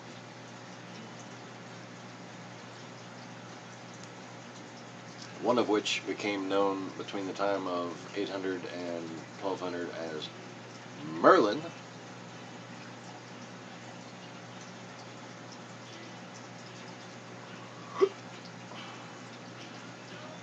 And he was voted out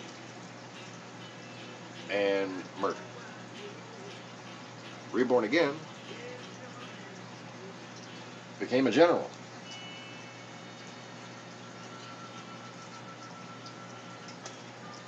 Came to lead a group called the Templars. Also, an interesting buried part of history, had liberated the Slavics and the Cossacks from the horde. And a temporary horde called, I believe, historically called the Blue Horde, existed for a short time until the Templars were created. And actually, that is the only real enmity that should exist between East and West.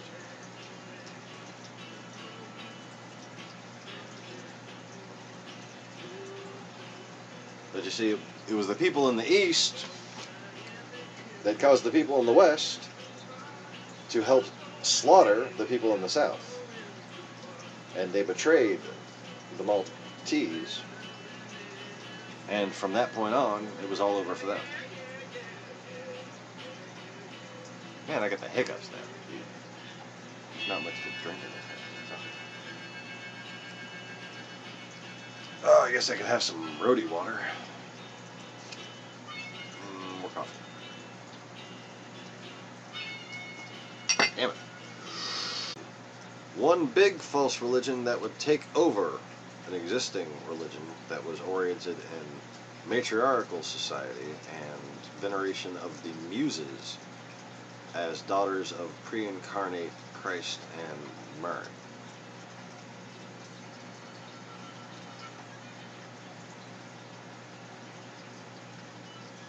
That would be the Muslims. Yeah. It didn't always have a Kabbalic undertone to it.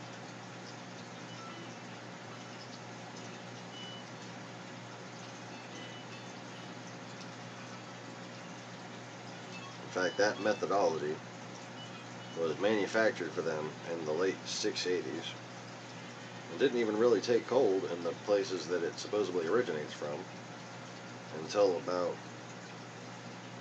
the late 800s.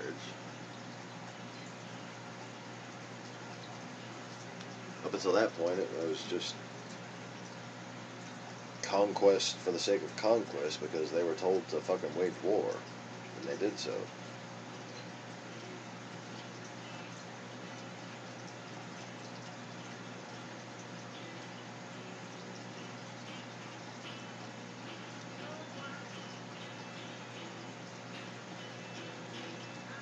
Anyway.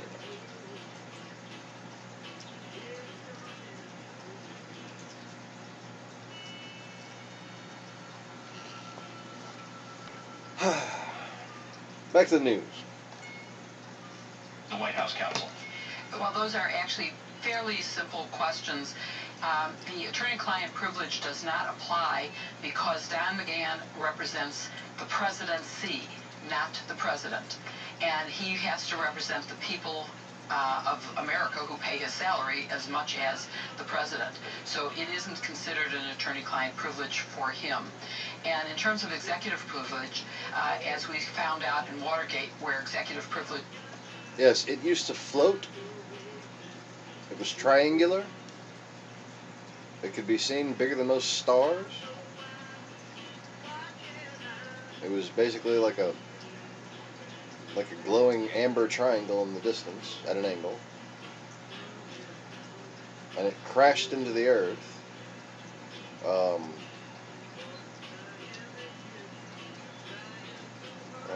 3800 BC, I suppose.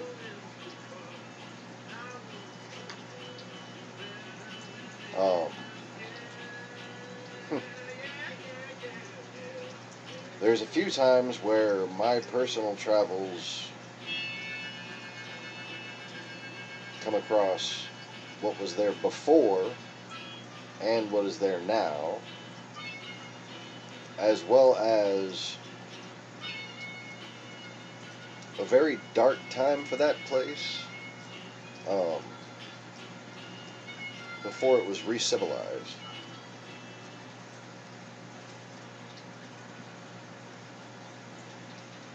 There was an original war called the Dragon War that took place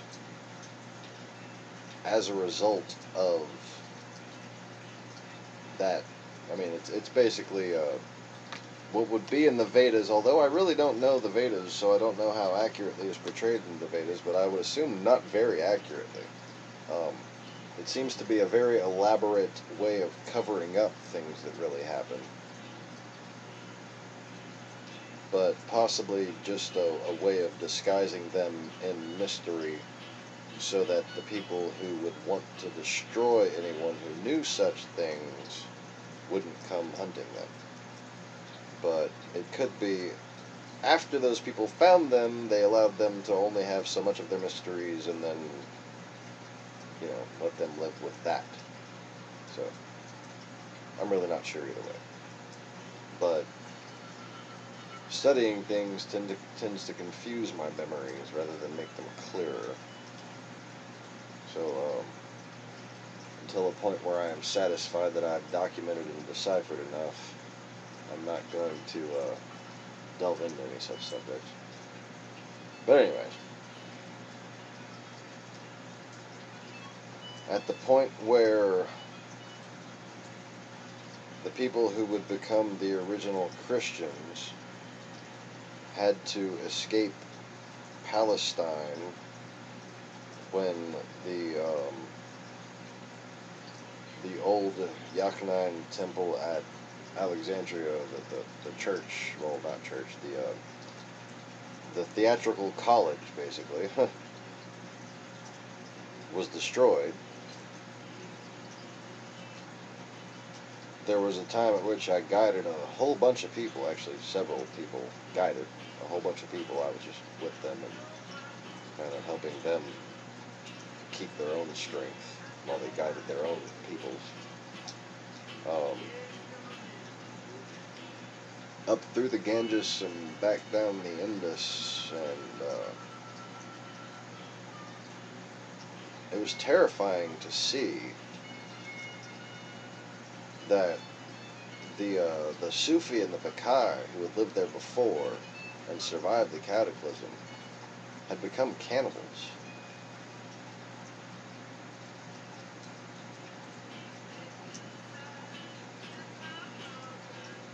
I mean, these are people who came from Egypt and were enslaved, and then had been led into freedom, back into captivity from Babylon,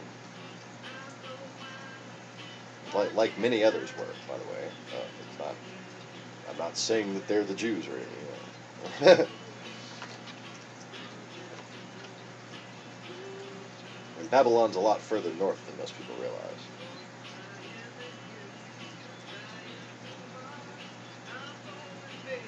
I would say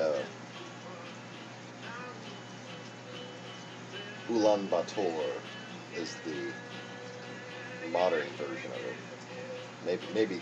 Maybe Kazan, Kazakhstan.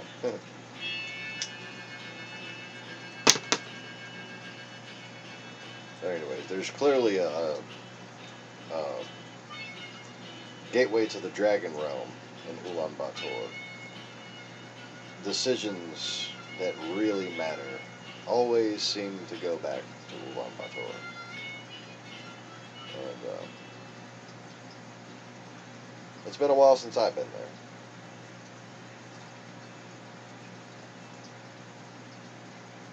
And that was, hey, the Dragon War, how about that? But that was before this time. Long before.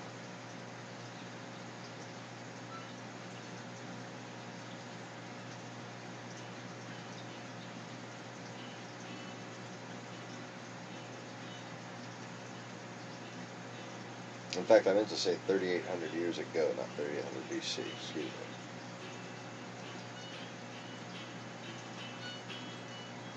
I instinctually knew to correct myself when I was thinking of the context, and it was like 1,800 years earlier than that. Oh, wait, no, that would be my first statement. I went back and forth. I had 3,800 in my head. I'm like, wait, years ago, or is that BC? And I just decided on saying BC because I fucking...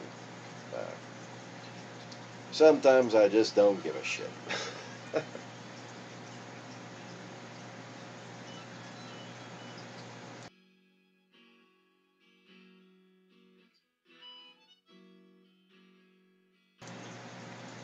Anyway, more news. Was invoked. It does not apply if the conversation is of a crime. And if you're in the process of committing a crime, it does not apply. So there are a number of exceptions to executive privilege that outweigh the executive privilege, which is a very important thing for a president to have. You need to be able to get honest, forthright advice that will not be impeded by the fact that you might have to disclose it. So I think it's an important thing, but that doesn't cover if you're committing a crime. And so that is why it wouldn't apply here. Jill Linebanks, thanks as always for your analysis. Betsy Woodruff, thanks as always for your great reporting. Betsy Woodruff is with the Daily Beast. Jill Linebanks is a former assistant Watergate's prosecutor, so she knows what she's talking about, and she's an MSNBC contributor. Coming up, Hurricane Irma and the destruction it's wrought. Hospitals, schools, airports, houses, some of them completely destroyed in the Caribbean. We'll bring you that after this.